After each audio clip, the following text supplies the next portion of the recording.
I'm literally in the bed, so I have to lie down on the side right now because my boss is killing me right now. So anyway, I'll be back. Back to the past. Samurai Jack. Oh my god. I was just recovering.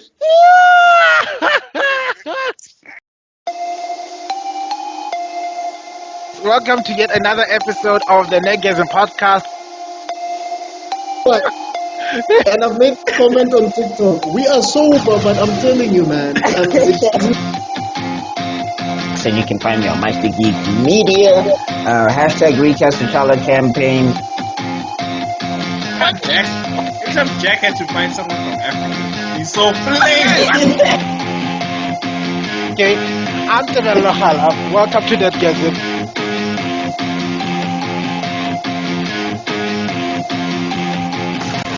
Hey, welcome. What's up, you guys? Welcome to an episode of Nerdgasm podcast with my wonderful co-host, -1 plus 1, but the math is mathing. There's still 4 of us. We are back to the awesome foursome. This is my long-awaited 4-way with new flesh. I don't care how you pronounce it, but anyway, feel the awkwardness. I know. So what are we now? What are we now? I feel offended. You're my regular foursome members. Remember, we became a foursome. I remember. I didn't know I was regular. I wanted to feel special. Okay, no, don't worry. I'll buy you flowers. Okay, you're the regular special. Valentine is coming. Valentine is coming. Where's your girlfriend? You are sitting alone. All the men are gonna get Lonely. Valentine is coming. Valentine and the men is are gonna coming. get judged on what they get. Well, let's hope you upload this by Valentine's. You know. The other thing is, I actually feel extra doubt. offended by that because I'm the only guy in this group that's single. Wait, we've got married. For a moment, I was like, no, it's even worse. We've got someone who's already crossed the border.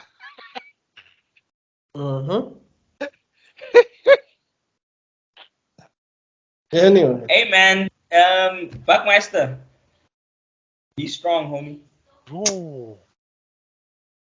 Okay. Anyway, allow me to introduce my guests. You're an offensive guest. Yes. Allow me to introduce my very rude guests. Take it away. I think last time we started with Zuko. We'll start with someone else. No. Somebody's still wounded. Extrodin, take it away.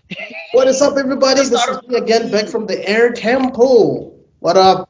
This is Mr. Extrodin.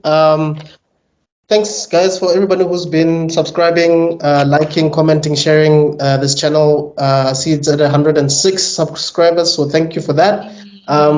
If you want to check out some more nerdy stuff, see whether we dissect films, and I also talk to creatives, and I do music related content. You can check me out on Mr. Extrodin Universe or Mr. Extrodin Thanks. That is me right there, man. See you on the other side. All right, BuckMeister, please take the floor. What is up, everybody? It's your very, very single and very, very broken-hearted offended BuckMeister Cool coming at you. I'm joking. What's up, everybody? It's your boy BuckMeister Cool, twice the nice that you were used to. Shop Plemson. We are here with all 4 of the elements. We've got Fire in the corner there who was being spicy. We've got Airbending over here. So please check me out on BuckMeister Cool Reacts and Meister Geek Media. Recast the Chala campaign across all my social medias and all of that good stuff. And let's talk about some book 3, Avatar Gang. Gang. Mr. Zuko, take it away. Zuko, the Fire Lord, 4 eyes himself.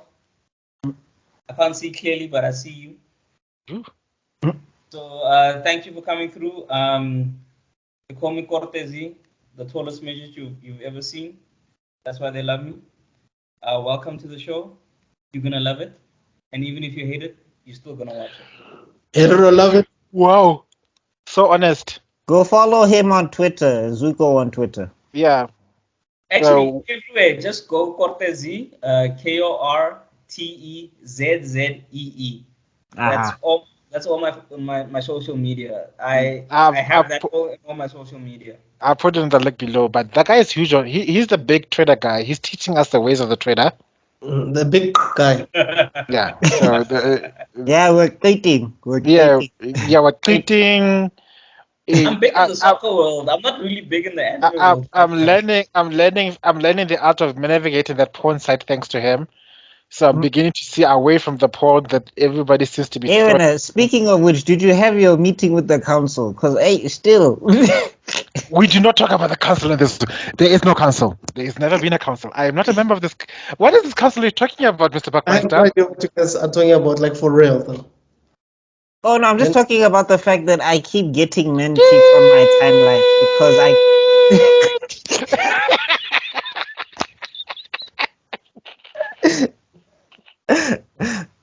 just because I've been supportive, I have just because I've liked some rainbow pages and I've said equal rights for everybody. People have decided to grace me with their man cheeks against my consent and will. Hey man, Before we continue, once again, before we can start with the big meat of the program, we have. Oh wait, did you introduce yourself? Oh, hi. Okay, I've finally written it down. I'm gonna read my description, because people Hey, this ask guy me in for this. introductions. We've been battling for days now. I was like, some reporter was asking me to introduce myself, and I panicked and I messaged you guys, and apparently I gave all of you heart attacks because I Hey, was like, hey guys, Sibatala, it's an anxiety. Like you don't say emergency and it's not an emergency. Please, you just say I've got a situation. it's an Or- emergency to me. I was panicking. Dog, but now I was Emergency thinking, is- now we have to find goats. like- Maybe the ancestors are upset. Your drain is clogged. I don't know. Spirits are coming back. Something big is going down. Continue. Guys, super tangent. Let's go back. Let's come back. Okay. Okay. I'll start from the beginning. Right. You know we're the Tangent Kings. Okay, introduce Yeah. yourself. No. Please. Now ADHD. you to introduce yourself. You know it's Tebello. Greetings, my brothers and sisters of the arts. I am Tebello, son of Daniel, the gold dragon of the House of Khala, manga author, podcaster, and all-around nerd and love of all things sci-fi, fantasy, and anime and gaming. Welcome to the channel. Yay! I got it right. That Thank sounded like a villain monologue until you said, "Yeah, you got it right." he was all mysterious for 2 seconds. All he needed to do was like have glasses and take them off. My name is Tebello. And I was supposed to have an ominous giggle after that. Golden dragon of the House of Khala. Welcome to my channel. And I will be the one. Muna, he should have even done like a whole. Well, I'm not. This chair doesn't spin, but anyway. My chair can spin, but I would have done it. Greetings. No, the only thing that was left for you was for you to just say reboot at the end, because that's those reboot monologues, dog. Anyway, we are here to talk about book 3 of the Avatar, The Last Airbender.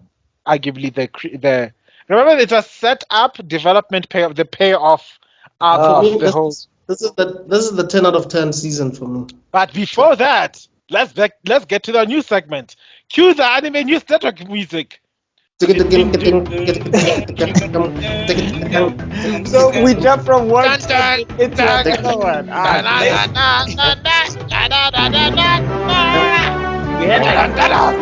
had like 4 different beats. We need one beat. No, the beat itself, it has to have. Place already. That's the beat. The beat has to have 4 beats in it, though. That's how crazy it is. We are such tangent kings. Mona, we are such tangent kings that even the beats have tangents, my guy. Exactly. You just made a tangent now by talking about tangents. Like, that's how crazy it is. Oh my god. That's the brackets of this episode. It's going to be book 3, fire, brackets, tensionception. Hey. Not that somewhat, or the editing stuff. Yes. Anyway, while the music is still playing, I'm sure you've heard the new segment in the channel that what music I'm actually using. They They haven't sued us yet, so I'm gonna keep playing it up until someone I know you wanna. someone Well, says, what are they gonna sue? Like you, hey, like you must be careful. I don't Shut think the whole they're gonna production sue down. for now. I think Mm. they'll just mute it. I think they just mute it for now. no, Uh, they haven't done jack squat. Because even on I was on a Twitter page. I'm sorry, a TikTok page, and some stuff was. okay, we're Yeah. tangenting again. What's the news? Well, okay, I'll go on with that first bit of news that the TikTok and its major record labels have fallen out, Universal. meaning Just Oh. Universal Music. The rest yeah, are on there. It's Oh, just so we Universal. weren't tangenting. Yay. yeah, Okay. so that many songs that you used to be able to play have gone on have been muted. Ironically, those same videos that you put up on other social media sites like Facebook and Twitter and TikTok, not TikTok, sorry, Instagram, they're playing just fine. I double checked. So if you find a video on any one of my TikToks that has been muted, just go follow me on Instagram. It's there. It's playing just fine. I'm not about to re-upload shit. Okay? And then on to other news. This shows in an epic twist of, I call it the colonizer syndrome, or rather cultural appropriation, but people are denying it. What Um, have the API done now? Mm. Um, Somebody used an AI to generate this picture and claimed this picture on Twitter. I'm gonna send it to you guys now on the group, right? I need your live reactions. Share your screen. Share your screen. Oh God. Oh no, it's on my phone, so I thought I'd send it because your phones are separate. Oh, Okay. you're using your phone. Yeah, I'm using it for the light. So put it on the chat then. Oh, Yeah, okay. put it in the chat and then I'll share the screen and show it. Okay, let me. Oh, I've sent it in the chat. There you go. Oh. Now. Okay, wait. Let me open. Let me also get my reactions going. Pila was supposed to. You know, I am the reactor here. I have taken a copyright even. I am. What the- Peter was supposed to be here for this one. Yes, You seeing it? I don't even know what to say to that. Like, Miss Allen. I haven't seen it yet. I haven't seen it So yet. now that's Everybody supposed can to. share the screen or whatever. Oh, yeah, I'm trying to just open. My Oh, WhatsApp is taking forever to open for some let me reason. share. Let me share it quickly okay. on my. I'm trying to do it now. Hardcore Try to do it now. tangents.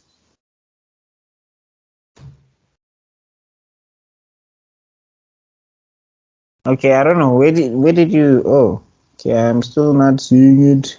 Did you put it on? Did you put it on the? Oh, okay. Hold on. I sent it on the group.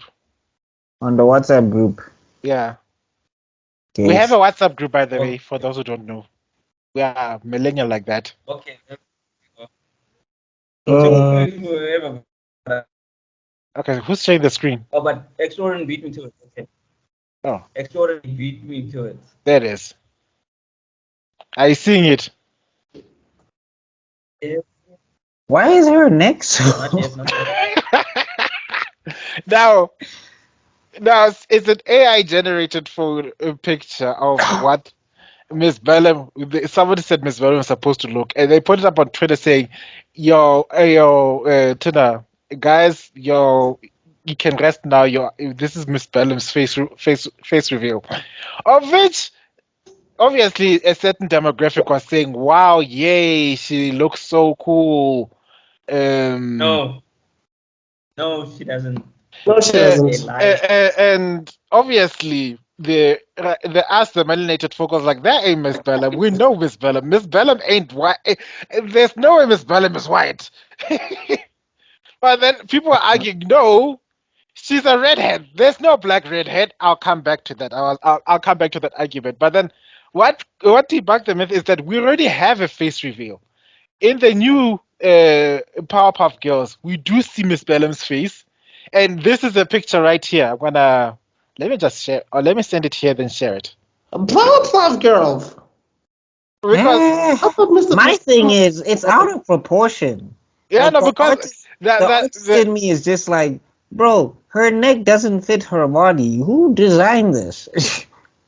Yeah, exactly. It doesn't look right. exactly. Like before I can even get to the obvious, somehow this is gonna wind up in the black territory somehow. See, I don't know how. this makes sense now. Now, this is the one. Let me share screen if it works. I don't know if it works. Start sharing. Can you guys see what I'm seeing? Not Yes. yet. We can see us. Okay. Reactionception. We can see ourselves. Oh, the poor people. there we go. Please timestamp the there we video go. if anybody wants to listen to Avatar. Yeah, they'll listen. That we are still doing a news network. Now, here's the picture. This is the original face reveal of Miss Bellum. That makes more sense, Like, actually. that makes more sense. Yes. Because I mean, it's generic in a face design because it seems like to be very simple shapes, but at least it's proportionate to her body. Yes, and now it keeps the mystery of her. That's what I like about it. I think it keeps because remember she was always mysterious because it was always from her neck down. yes, And now with the hair covering half her face, she still keeps that whole mystery thing that she had going, but you can still see her. They should have put a nose though, unless she's Team Krillin. But anyway, now to debunk the arguments that people saying she's a redhead, therefore she can't be a person of color. There is. Look, I am so. You see, the beautiful thing about South Africans is that I've seen every single flavor of black person on this world, and I had to look it up because I've knew classmates and fellow schoolmates, black or colored, red hair on the top of their heads, and it's right there that yes, black people there is it's called an MCI gene that only 25% have a chance of redhead developing a redhead cloud as a black person. So yes, we do have black people with red hair. It exists. There are people I right know a now. friend. If he Yeah, doesn't, didn't Malcolm X have red hair? I could exactly. send links. I If can send links for he didn't, podcast. if his hair stayed like this, it would be black. No. If his hair was on longer than a certain time period, it'd start going red, like in this. And normally, not even there's that in the sun red. No, his would go in the shade red. Yeah. So we really are the original Saiyans. We have Super Saiyan gods running around here. exactly. And what all I just wanted you to debunk is the fact that a person of color can have red hair, and the fact that Sarah Bellum is definitely falls under a person of color, even in her design, even in her voice. You could just hear that this person, this person's a sister. The idea that Anybody thought that she was white? yeah, that's what baffles me. Is like, what kind of cultural appropriation? Just because, and there's somebody who put it on Twitter that said, she's finally the cerebellum, the brains of the operation. That's why she's supposed to look like that. I was like, what the hell? Are you implying that just because Miss Cerebellum is smart, she has to be of a certain skin color? Is that what you're trying to say on this? Yes, That's I what think they are implying. the Though. glasses. Like, let's not even get it twisted. Like, they get shocked when they see a certain melanin. I mean, I'm not gonna lie. I thought she was a white PhD. woman. What? I did. I thought she was just hella tanned. No, she was giving sister from a get go. I was like, either the most I was gonna give to her was Latina. I thought it was. I And thought it here's was the thing: even if she Goku was, GT vibes. why do you need to? Why do you need vindication? Why is your ego so fragile that you need vindication that she is what you like? Let's say I'm white, Extrodin is Latina, Khala is what did I say? White, black, and BuckMeister is Asian. Listen, I just missed it. The whole point of her being like that is she could fit into any of our stereotypes. She could fit into my white stereotype. She can fit in Extraordinary's Latina stereotype. She can fit into your black stereotype. She can fit into your Asian stereotype. So why is it the fact that you need validation that she is a certain thing when she just was? look, points to the fragility of your own self. I mean, look, it depends because I'll say this for me, ne? Again, I don't need Miss Cerebellum to not be white, or if she's black, cool. I don't know what the artist intended or whatever. The only thing that I'm scared of is that we get into this era of where people are like, this character can be race swapped, so therefore we don't need these original characters.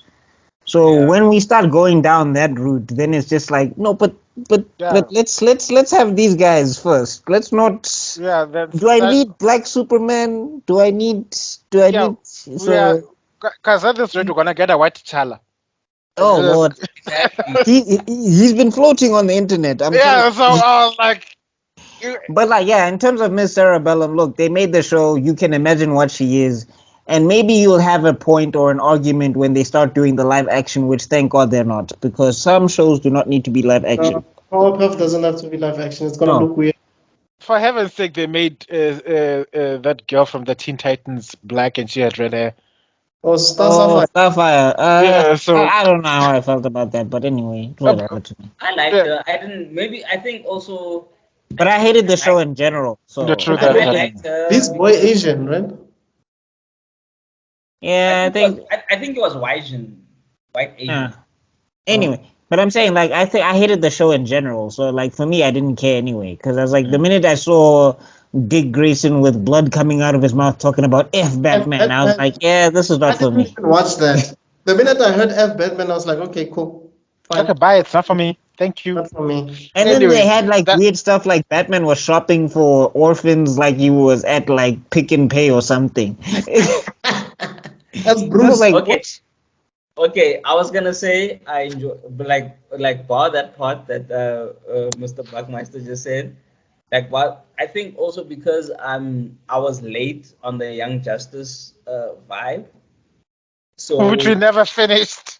so We for still have to me, finish, guys. Please, let's finish Young Justice. Like that's the longest trailer in podcasting history, though. Okay, I'll watch it for you guys. so for me it was new. It wasn't like I didn't have preconceptions on it. So hence I enjoyed it because I was like, there were okay. I'm not gonna lie, there were.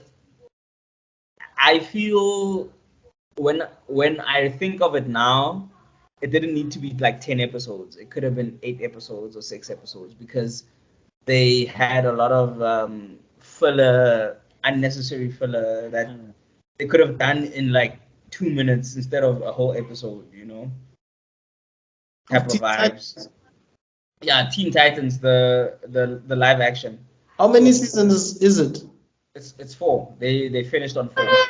Is this like a CW type of? Yeah, it's on Dutch side. Nah, there was like No. cussing and there's blood. No, and people no. were- It wasn't CW. It was straight Netflix. Yeah, Oh, they had Was to it- because of the stuff that Yeah, they were it was putting straight Netflix. But here's the thing. It had I think here's the problem with now that I know Young Justice and when I watched it, then when I didn't know Teen Titans, it was trying to be CW Yeah. and HBO at the same time, and it Oh, just never found the balance. right. So it felt out of place. Okay, so Yeah, is that so the why new then? segment? Back to this avatar. It should have And okay. now- I'm and gonna that's when I finish this, it should have just said we're gonna be HBO with a touch of a CW, or we're gonna be CW with a touch of HBO. But Zuko, what I'll say to that is that if you throw somebody in tights who's supposed to be backflipping and he's coming from like DC and you know the Batman and all of that stuff, when you start doing HBO elements with that stuff, like the stuff starts clashing. Like, how am I supposed to take somebody serious like when he's like F Batman, but then he's in green tights and a bright red with a cape, and it's like, dog, Fighting people with guns. that doesn't. anyway, that concludes Anyway. our new segment. and Did that it? concludes our tangent. Yo, Yeah. Anyway, I just needed to show you guys when I first hour saw that in. article. That article I had to show you. It's like, this has got to be in the news. Like, wow. So anyway, that concludes the news segment. Let's get back to Avatar. Right.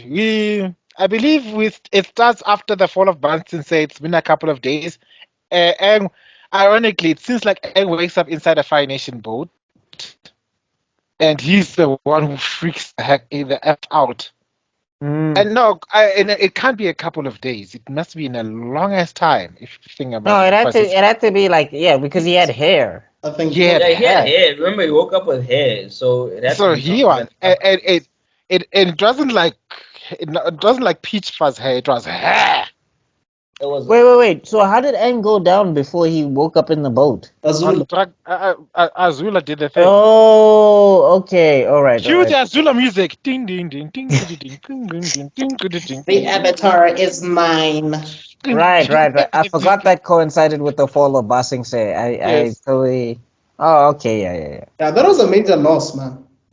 Oh, Big L. Oof. Like that was the L.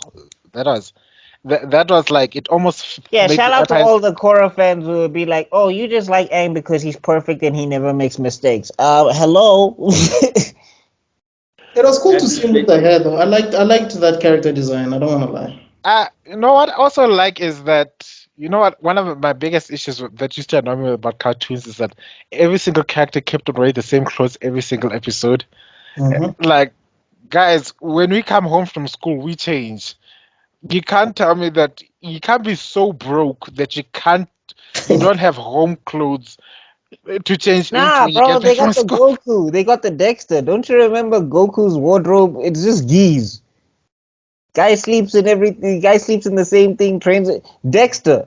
Dexter Yeah. just has lab coats. That guy does not change But anything. Dexter makes sense because that's his life. You know what I mean?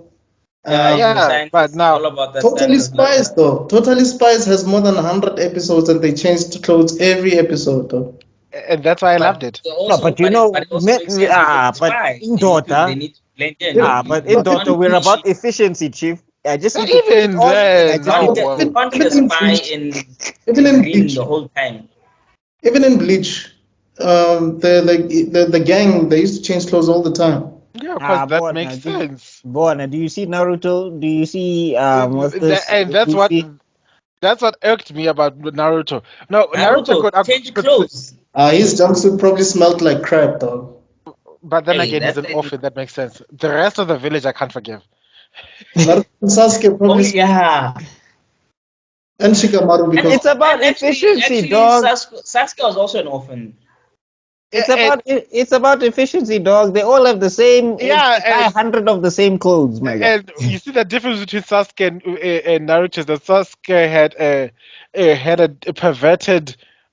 perverted mentor figure that bought him clothes like, put this on, Sasuke.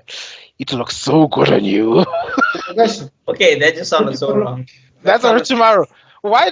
If you pay attention, what the hell was Sasuke wearing after the time skip? When you saw him after that, it's like, dude, All That was chest the out part- and stuff. that was the cool What's aspect, going though. on? It was only the belt part that, like a and rope. yes, that's why I'm saying Orochimaru was busy getting him all that drips. Like, Okay, let's talk about Aang's drip now because that's where this is back. going. Yes.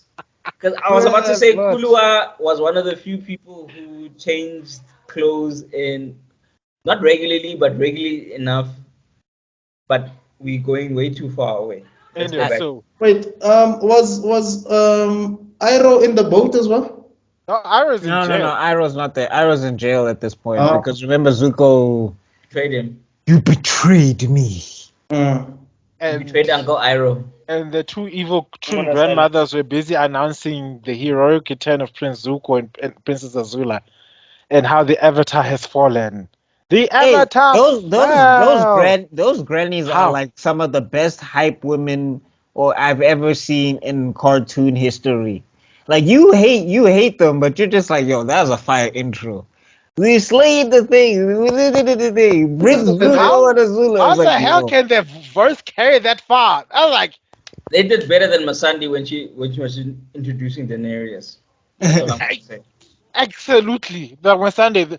If Daenerys saw that episode, she's like, Masande, I need you to Step be your game more. up. You need to step your game up. Ricaris. Yeah, like sure.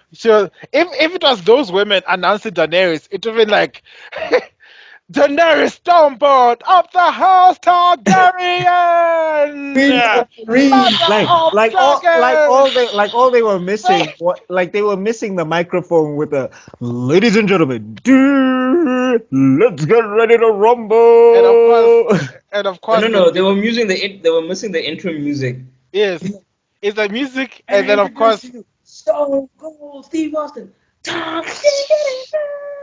and no, You know in they did it. that Wait, case, that was John Cena. Okay, but you get my point. You know who they needed? That announcer from the tournament in Dragon Ball. That nigga has been hustling since Goku was a kid, dog.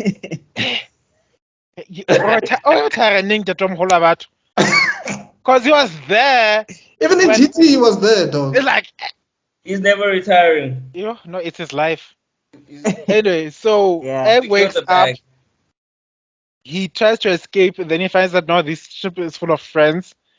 And then Sokka fills him in like, no, we are escaping using the stolen Fire Nation ship. Mm. And the best part is, the plan still goes ahead. We're gonna try and stop the fire load before by the time of the eclipse. But the best part is everybody believes you are dead, and Aang takes it. Aang becomes Zuko. Like, what? My honor! I must restore my honor. People need to know that I'm still alive. Like, And dude, like- not right now. Relax. Like, dude, it works out. Yeah.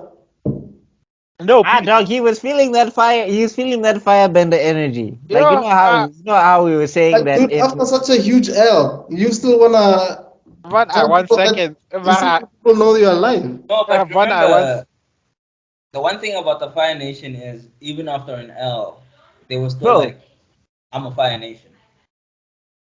And Well, that's the thing about Aang.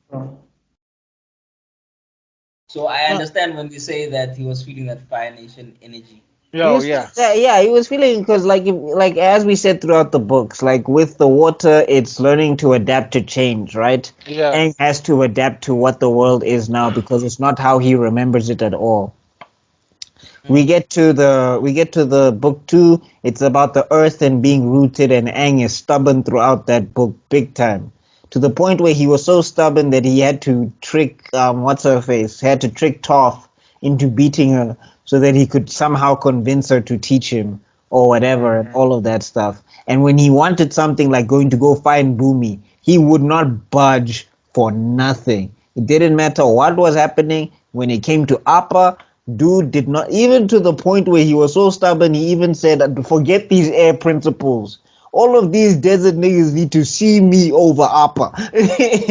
Actually, I think Anne is a stubborn character. Now that I think about it, like Generally, when you look at when you look at his entire arc as a character, once he puts his like, because I'm thinking about that moment with the guru. It's like, yo, if you continue with this, the guy just said, I'm bouncing. I don't care. forget the guru. Look at when his first firebending instructor. They told him, child, you are not ready. You can't understand the responsibility of maintaining something as dangerous as fire. Nah, teach me. And then when he gets bored He at even the switched lesson, to Roku. He even Yeah, like- switched to Roku. He was like, I'm not Then Roku. They they don't want to teach me. Roku. Like, Kisa for you.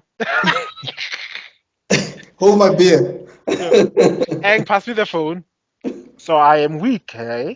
Like, well, I'm a Taroku. No. What I like about the Fire Nation is that they have such a profound fear of the Avatar that 100 years later they recognize Avatar Roku. It doesn't matter. Like that, you can't tell me Zhan Zhan had Zhan Zhan went to the fire temples or something like that. No, he's just an average Fire Nation general, ex-general, and he recognizes like, oh. But that's so disrespectful though, because now that I think about it, the Fire Nation was so disrespectful.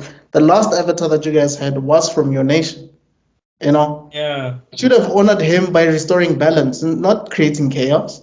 Remember, they took advantage of him being dead from the Fire Nation so that they could do the things, and then they took advantage of his friendship. That's what I'm saying. Like, the thing is with Roku, dog, if he just pulled out the belt just a little bit more during his time, Fire Nation would have been straight, because they collapse every time they saw that nigga. Did you see the picture I sent you guys on TikTok? No, I haven't seen it yet. Yeah, that's. I'm just gonna say, sometimes a tender heart prevents a war more than a stiff fist. All I'm But saying. I'm saying I'm saying if Roku just pulled up the belt just a few more times, I told you you're not going to. Every other week, I'd have been like, I'm sparing you, but watch me. I I'm want to the make sure. Lord. How dare you? I'm the avatar, nigga. Then I told you about it, these votes. I told you about it the should have been comment. a week. It would have been a weekly beatdown, and then out of like, oh, you know what? It's time for you to understand this world. When I'm kidnapping your Fire Lord, oh no, the Fire Lord has been kidnapped. I'll take the Fire Lord to all the different temples with you. Like, okay, so these people are pathetic. These very people. These people, you see, they're living their life. Look at these Enobers. You're gonna sit with them with a month. You know what? He's not the Avatar, so he needs to learn your ways. Shave his head. Wait, what? Shave him right now. Put arrows. Give him arrows. Give him the All the tattoos. arrows. Give him tattoos. Give him red tattoos. Because guys, those Fire Nation people, they used to collapse every time they saw Roku. I know, jokey joke, everybody's like, Roku's the soft avatar. The Fire Nation collapsed every time they saw that He guy. came That out small. Pella, even when we talk about the solstice, all of those fire dudes at the They temple, just dog. like Those prepare fire to mages, attack.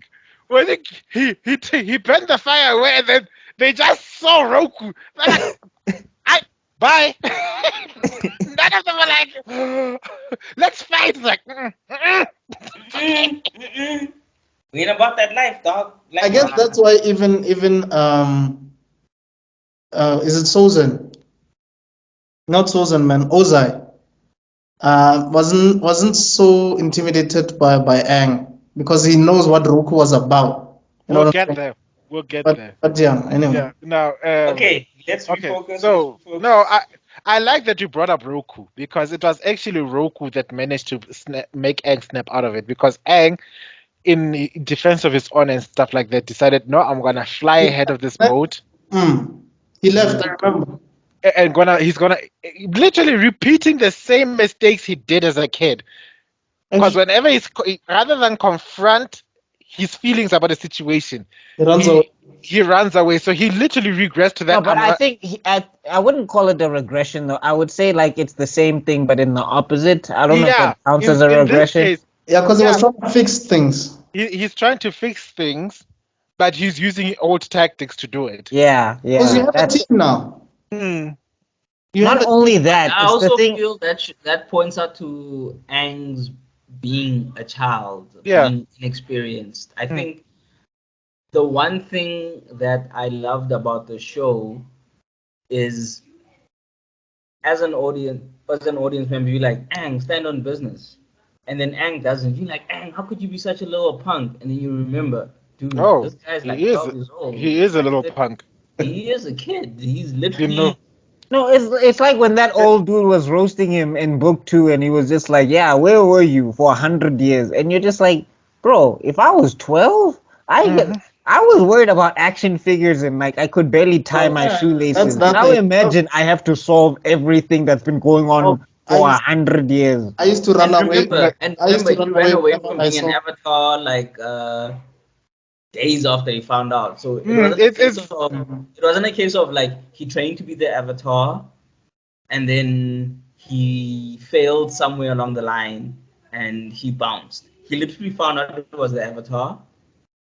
He stayed for like a day or two and then he was like, nah, this is some bullshit. I can't handle the avatar. And he I bounced. think it's the monks that The monks, yeah, they're the they ones were not supposed to have told him until he turned 16. That's what Monk also told them. And then number 2, Aang, he ran away when they found out they're gonna split him up with Gyatso. So Gyatso was no longer going to be his mentor. They're gonna send him somewhere else, and that was the straw that broke the camel's back because that was the only person that kept playing with him. When it was found out that he's the avatar, none of the kids wanted to play with him anymore. It's like, it's not fair. You're too powerful. Yeah. Which is like, come on, guys. I'm still me. No, you are And the here's the thing, avatar. he was still the same power he was. He was just a different he had just had a different title because he hadn't learned any other thing to make him more powerful. So if he was a level 5 airbender, and let's say airbending goes to level 10, he was still a level 5 airbender, but he was just a level 5 airbender who was going to be more powerful.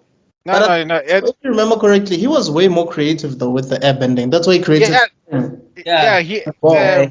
And they took it from him. They took his air scooter and they took his air scooter and they didn't even let him play. I was like, man, that is something. What else? No, and that's the thing. My invention. I started this. I'm funny. I just wanted to add one very important. He should have turned into Soldier Boy. That's my bar. Bar for bar. That's my flow. I wanted to add a little. Airbenders. I wanted to add a little bit of lore to this story. Ironically, is that when Aang's invention of the air scooter was his 36th airbending technique, that's what allowed him to become a master airbender. You know, when you get those tattoos, that means you've mastered airbending. Yes. So he created a new technique, and then the monks was like, "Aight, that's applicable. You're an airbending master now." And that's when he got his tattoos. But then, like a couple of weeks after that, like, guess what? You're the Avatar. You're the Almighty. Yeah, like what? Yeah, like the world is in danger and you need to sort it out. Like apparently the Fire Nation is going to be doing things, and I know you're 12, but handle business. You know. And it's just like you guys gonna be there? No, you have to sort this out by yourself. But I'm like 12. Aren't you guys like No. You. And after being a monk, now you have to kill someone? You know? Exactly. Like yo. And so that's one of the things I loved about the song. They should have just said that what's this? They should have just said that the Fire Lord took Appa. Game over. Hey, remember Appa? It was the Fire That's Nation. what I love about this arc. Like it was literally, this arc was literally Aang's base nature, him being a monk, peace lover, and Aang the Avatar, what he needed to do. And what he needed to do included killing the Fire Lord. And so I love the whole battle between his base nature, his philosophy, his mission. Yeah. Now, didn't he run away for like 2 days? I think, because I think he slept. He ran away longer. Remember when he got to the turtle? That's when I think. No. That wasn't the running away. That was when he was having his spiritual. But anyway, we're skipping. We're on the boat, right? We're on the boat. By the running away, I think he spent like a night somewhere. Or no, he flew away during the day. He could never have made it. It's just that he basically got tired and got caught up in a storm at night, and then he was like in the sea, and like, oh my god, it's all my fault, and I'm going to die, and obviously, and then Zuko came like, Aang, it's not your fault. This whole mess, not Zuko. Roku, yeah. Came up and like, this mess is not your fault. It's actually my fault. And then the moon spirit came in clutch. It's like, Aang, buddy, look, yeah, I understand things are not right now, but the fact that you are alive is enough hope to keep things going. Don't worry about sending a message, but just worry about doing what you need to do. And then the moon, Yue decided to make this magic moon wave thing to push Aang all the way to the coastline. Which is something where I'm like, if I'm the Avatar, I'm like, yo, spirits, you don't want to tag in here? The whole Fire Nation is busy. Like, guys. No, I think Yue just knows Aang as a buddy, and that's why she intervened. It's like, But I'm saying she doesn't want to talk to the rest of the spirits and just be like, guys, hey, bye, yo, tag in, gents. She's busy trying to calm her husband. And Heibai did take in before. Remember when they went to go visit Ko? Yeah, but I'm saying he needs to tag it in the real spirit. I'm like, I'm fighting an army. Like, you don't want to show up in Yana. The ocean spirit is like, I've done my job. It's my shift is over. Like, it was all for my wife. Anyway, so. And I think that's another thing that you see in Avatar is that as much as the spirits will help you, you still need to do the work. And I think if you are religious, then Avatar is brilliant for you because you see that, yes, there is a spirit that will help me get money. There's a spirit that will help me get peace. There's a spirit that will help me find my way in the darkness. However, I cannot just sit and be like, Spirit, help me, and then do nothing. Mm. I have to work towards it. So, It's like that joke about the. spiritually, I feel that was one of the greatest things about Avatar, in that your spirit work was not just going on your knees and praying and you're done. You go on your knees and you pray and you're like, okay, I prayed for a better job, so I need to now update my CV. I need to apply for jobs. I need to find. I need to go. I've got Wi-Fi, or my friends got Wi-Fi, so I can go there and I can learn about Excel. I can learn about Outlook. I can learn about all these things that can help improve my skills that I can put on my CV, and that will help me better get a job. So as much as he got help, he needed to do the work. Yeah. That's one of the things I loved about the whole Avatar, not just book 3, just the whole Avatar in terms of Aang got a lot of spiritual help, but he needed to do the work. I think somebody jacked your wise moment for the video, Khala. Oh no, I still have my wise moment coming later. Don't worry. Ding. I've We done can have more than one wise my moment. We can have more than one wise moment. Ding. Look at Extrudin. Look at Extrudin. What's happening? Guys, I think it's because I'm using a MacBook. I don't know. Maybe. Your MacBook is Oh, possessed. excuse us. Ah, Flexing. Oh, but it seems like this MacBook is possessed. I swear he always gets like should- stars or something. Should I The come with a Starbender. Should I come with the Millennium Key to figure out if there's a dark spirit in your MacBook? Please don't Bakura me, man. No, it's the Millennium Key. Yu-Gi-Oh! Ah. Anyway, back to the issue. This was like episode 1. At the same time, we finally get to see Ozai's face for the first time, and it's not, honestly, I don't know. It's like it's both something we expected and didn't expect at the same time, because I don't know. I was just whelmed, like Robin would say. I was whelmed. I was not over or under. I was just whelmed. But I think the thing that sells him as the villain is Mark Hamill's performance. Yes. Oh no! I think that's the thing that where I was like, okay, he doesn't look scary, but he actually is very scary. I'll watch you say that he had bills to pay, but we know he's rolling in the Star Wars money. So I don't know what possessed him to bring his A game to this, because he brought his A game. You felt even when he was He's always having fun, dog, when he's recording. I think he enjoys. I think one thing about Hamill, I think what Star Wars allowed him to do was just go ham on whatever he wanted to do. So what he never loved. thought he never thought of like, if I go too hard on this, if I go too soft on this, I'm not gonna get the next job. Yeah. So he's like, I've got Star Wars money. I don't need to. My kids are sorted. My wife It's set for life. I'm sorted. I don't need to worry about, like, if I don't do this right, my child bills. My wife won't get. Well, my wife chasing won't get a Birkin bag. I won't get a Rolex watch. He was just like, I'm sorted. I've got everything. I've got a Rolex watch. My wife got a Birkin bag. My kids got college. So I can be the artist I want to be. Yeah. I think that's what. I think he's on record for saying that he enjoyed voice acting over like live acting or something like that, or something of that nature. That would make sense.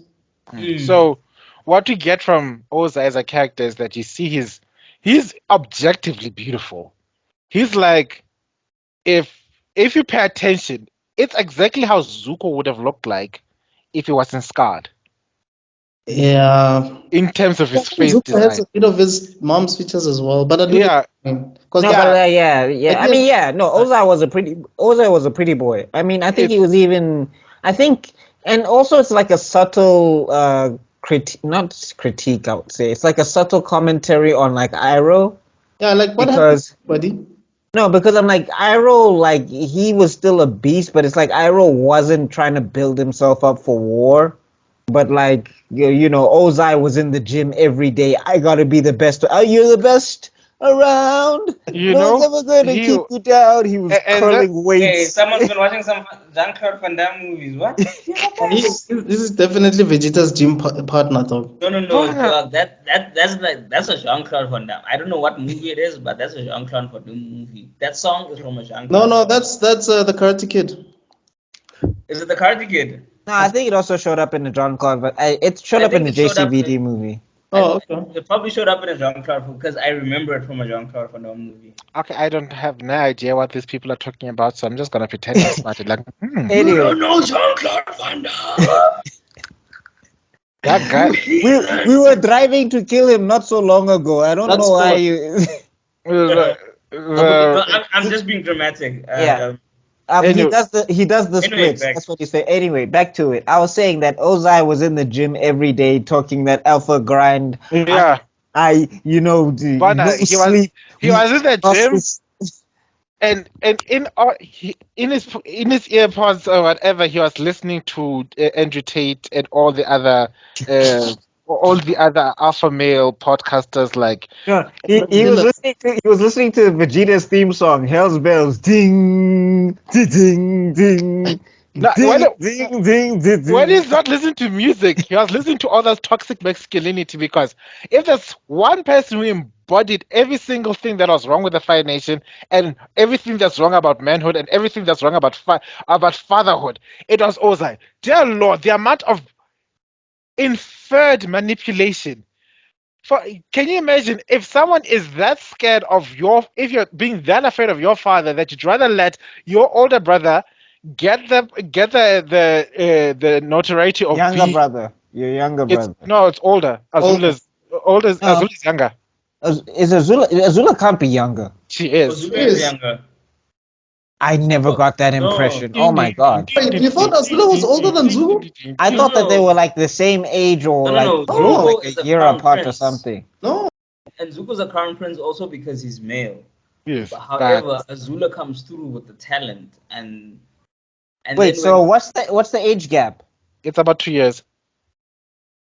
That doesn't feel right. It's right, bruh. Trust me.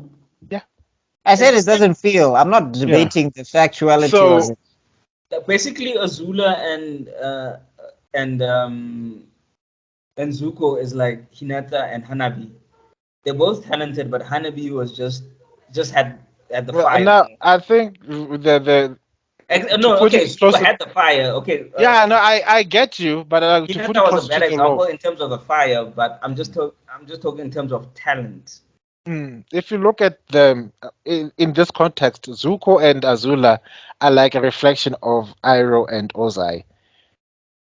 And if you go back, even if you cycle back, it ultimately boils down to the spiritual influences of Sozin and Roku, because we find out in this arc that Zuko and everybody in that family actually is related. Oh well, everybody, Zuko and Azula are both related to Roku as well as Sozin. And you see that inner conflict, even when, like in the last episode, you see the battle of the two twin dragons inside Zuko. One basically represented the blue one represented Sozin with his calculating, go to sleep, and the other one was the one who was voiced by Iroh was representing Roku's spirituality that says, Zuko, get the hell out of here right now. You're not safe here. And we see that duality conflicting Zuko, yes, but you also do see telltale signs of that conflict in Azula. People miss that because Azula, No, that's why she started. That's why she started going insane. yeah, Like that whole insanity plea was her wrestling with her own nature because she couldn't understand why people don't listen to her, why people don't trust her, why people don't love her, and all of that stuff. And then it started translating into her own insecurity about how maybe she doesn't deserve to be loved and everything. And then her mom would show up and she'd just be like, you're actually a nice little girl. And he's like, you looked at me like I was a monster.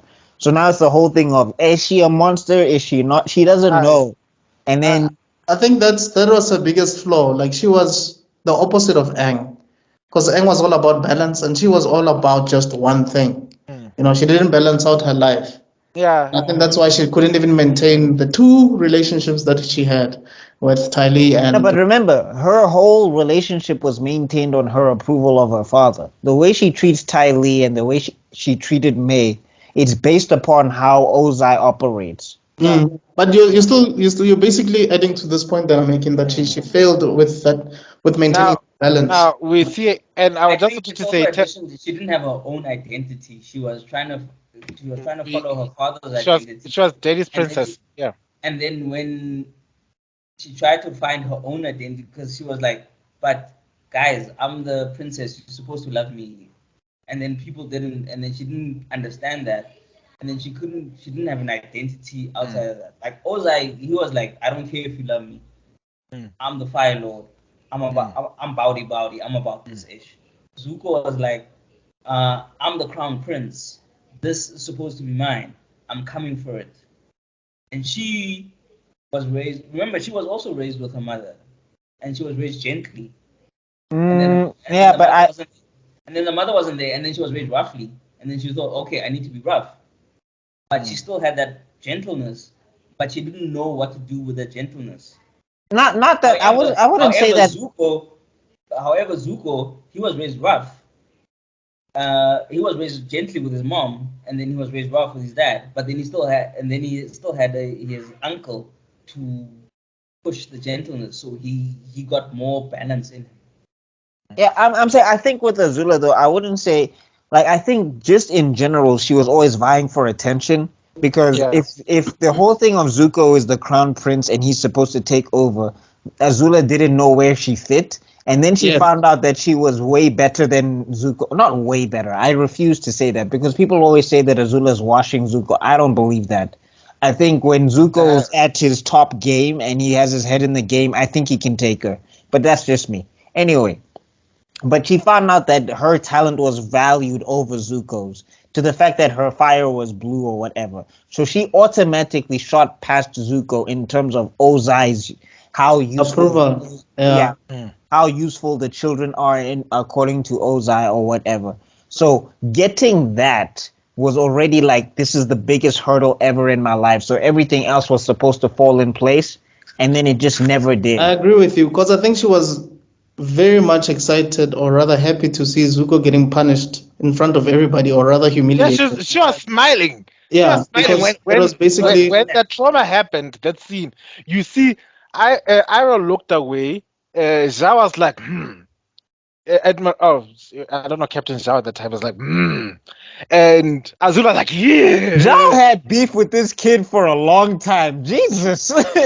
Hey, dog. He was probably the generally. No, I don't think it was beef. I think it was just like, yes, this is how we do it in the Fire Nation. No, I think it was beef. Like a man out of him. The things that he was doing to get back at Zuko, it was personal. It felt like beef. It felt like He lost to him once, and he never let it go. It's like, bitch, how can that useless cunt that the Fire Lord burnt beat me in an Agni Kai? The whole general. I will never. No, I'm saying even pre-Agni Kai, I swear. Even pre-Agni Kai, because remember, there's no way you see your crown prince getting humbled and you're happy about it. You'd be like, oh wait, this is my crown prince. Why is he getting humbled? Like, yeah, maybe he thought that he was being soft. His mom was making him soft. I don't know. Anyway, so moving on. So I wanted to highlight a few things. I wanted to mention before this whole tangent came by about Azula, the fact that Azula being such a princess girl, daddy's girl and everything, but she's so afraid of failing her dad that bearing that small 1.2% chance that the Avatar survived, she decided, no, I'd rather have that pinned on Zuko. And that's how, and that shows the characterization of what type of a father Ozai actually is. Because if you pay attention, you could say like Ozai was a terrible Fire Lord, but was a good father. There is no such thing. Here we see it when we see such a confident, determined villain, but it's actually sneaky trying to make sure that she shifts the blame away from herself. And I don't think it was just about the blame. I think, I mean, there was two things. Obviously, she wanted. How can I put? Let me put it. She wanted to still be perfect in her dad's eyes, right? So also giving Zuko his so-called honor, coming back home and whatever. So I think in a sense she wanted her dad to say, Azula, I know you did all of this. You know what I mean? No, but I'm saying to Tebello's point though, it's this thing of if there's a chance Aang made it. No, if yeah. there's even the slightest, it's not my mistake. Yeah, I don't disagree with that, but I think there was another reasoning as well. But we can't hear you, Tebello, by the way. I don't know what's happening. Yeah, and I mean also I think there's this thing of I think she also wanted to be the one that brought Zuko home. Just to Yes. elevate her, just to elevate her No, status she- amongst everybody. Yes. It's like, yeah, no, I'm the one that gave the crown prince back his honor, type thing. So My I'm boy. the one who bestowed it upon him. So Yes. basically, But- I'm the one who should be Fire Lord. You know, That's what I'm But saying. the- I'm sure the dad was She had a going to be like, recognition you are thing. the one She had that a did this. recognition thing. She wanted to be recognized because That- remember, my this is still argument also against a that patriarchal statement. a patriarchal society. So she's a woman trying No. to fight, trying to be. no, I don't think the Fire Nation cared cared about that stuff. Honestly, because there was plenty of female firebenders in the army. Okay. the Fire But- like the reason why this show is so well written is because other nations were kind of like, oh, bending is a male thing. The Fire Nation was like, can you bend? You in the Yeah, army. the army. And now You what? don't even bend, bro. Do you bend, bro? That was it. And now what I wanted Then to it's say just is that sibling jealousy. man. Azula flat out said it to Zuko that that's the reason why she gave him him Yeah. the win. She said no, in case unless something happens and if the Avatar comes back, then it's your head that's on the block, which makes perfect sense for Azula as a character. Like there's no way she'll do a nice thing for Zuzu ever. But also knowing how strategic she is, Yeah. And you cunning. know that there's more than one reason for So- why she did what she did. And that's what led Zuko to go get Combustion Man. No, guys, like Azula had games for days. She got No. into his head so fast. Hey, Actually, when you think about it, for someone who ended up basically being a little bit crazy, she was pretty smart. I think no, that's what led to the then- craziness as well. A part of that. Guys, you must understand craziness and intelligence are not opposite. Yeah. Yeah. Stupidity and intelligence. Being stupid and being crazy are two different things. Being what? Yeah. Being stupid and being crazy are two different things. Exactly. So, Anyway, I think we should start touching on some of our favorite episodes within That's this on the book first or whatever. episode. Yeah. You're I don't right. know if because we're not doing a play by play. I think we no, just no, they're No. too long because Can I start, please? Because for me, we man, haven't gone through the always be- siege. it'll always be. Okay, I know you want to talk Boiling Rock, but I Yeah. think we need to start a little bit earlier than that. Oh, Because the Yeah. Oh. So what's okay? So I think we need to do. Oh no, that's probably towards the end. But the what Fire Nation, when was- they go to the Fire Nation disguised as Oh yeah, I think the dance party because that's pre-Boiling Rock. I think that was a very good episode. going to the school and everything, Fire Nation Yeah. school and all of that. That's where we learn about the Hotmans.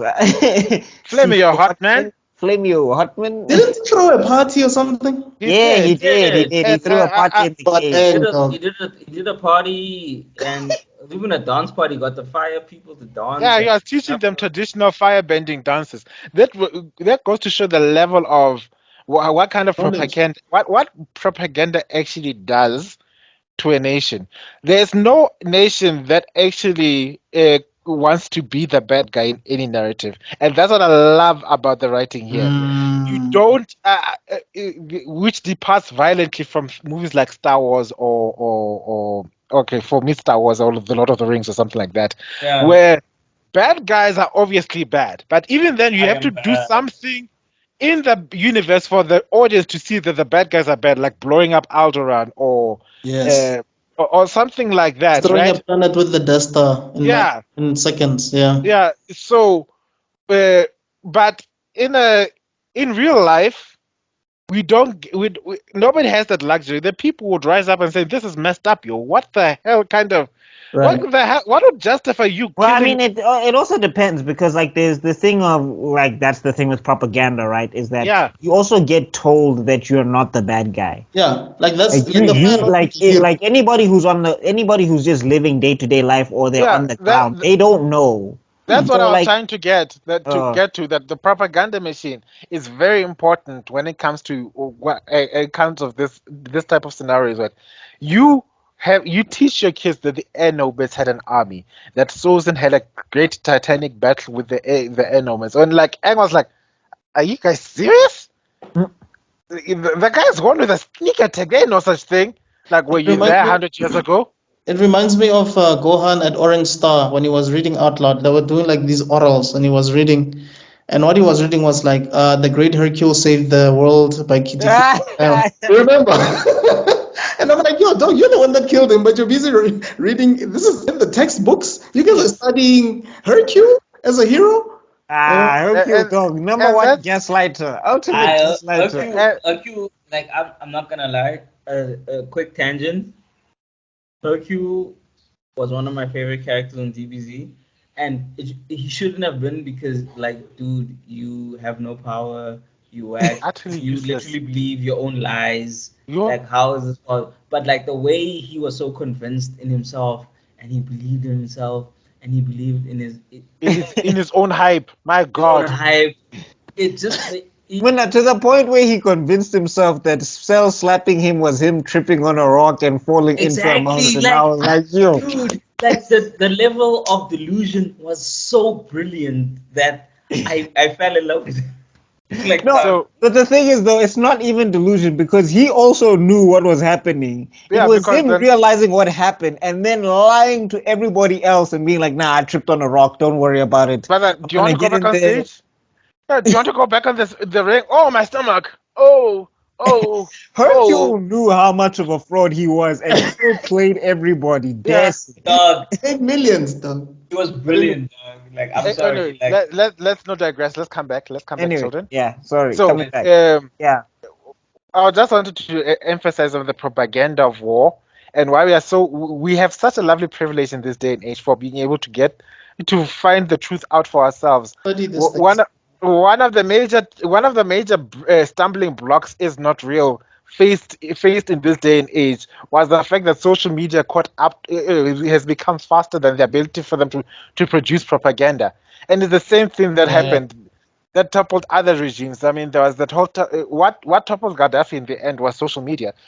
Facebook was a medium where people managed to communicate what's actually going on over what the perceived media was trying to broadcast, and that's what caused the tumbling effect.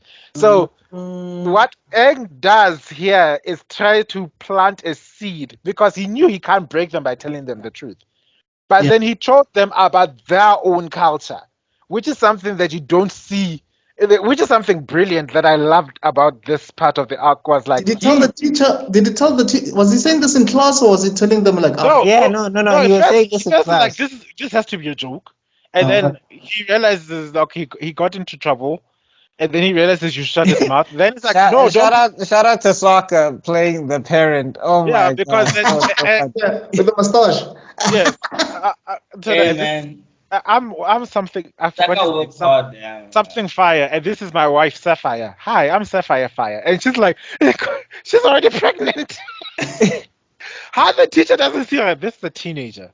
And this is another teenager. No. Sokka's hey dog, the wrist game, the wrist bender, bruh. Yo, Sokka's wrist bending, dog. It even affects even affects males, dog. That guy. that's true. That is The true. wrist bender. I'm telling you, one day when I have some time, I want to do some fan art where I'm just showing him and he's bending wrist because this guy. But I So honestly feel like I'm shocked that guy never got migraines. Like Soccer Dog was always stressed by his team members. Always. and Something was happening. Bona, he had a timetable figured out to the very last second.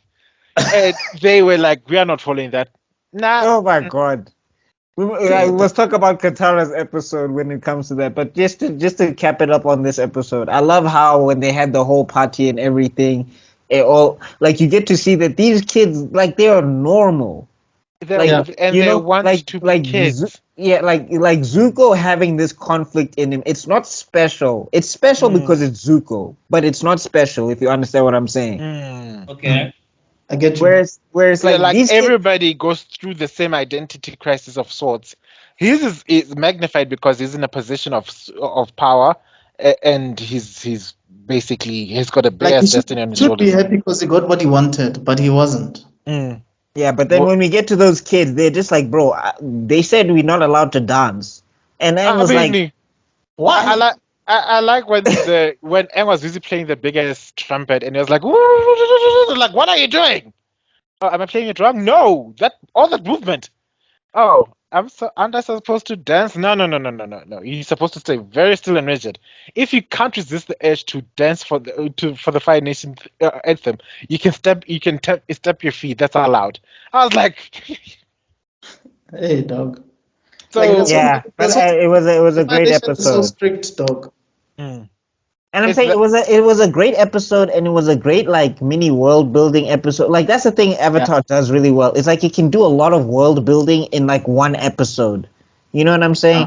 Because Like we learned so much about the Fire Nation through that one yeah, episode. No major action was happening. There's no fights, but it was such a fantastic episode. it made how you see about the Fire Nation in a different light. That's for sure.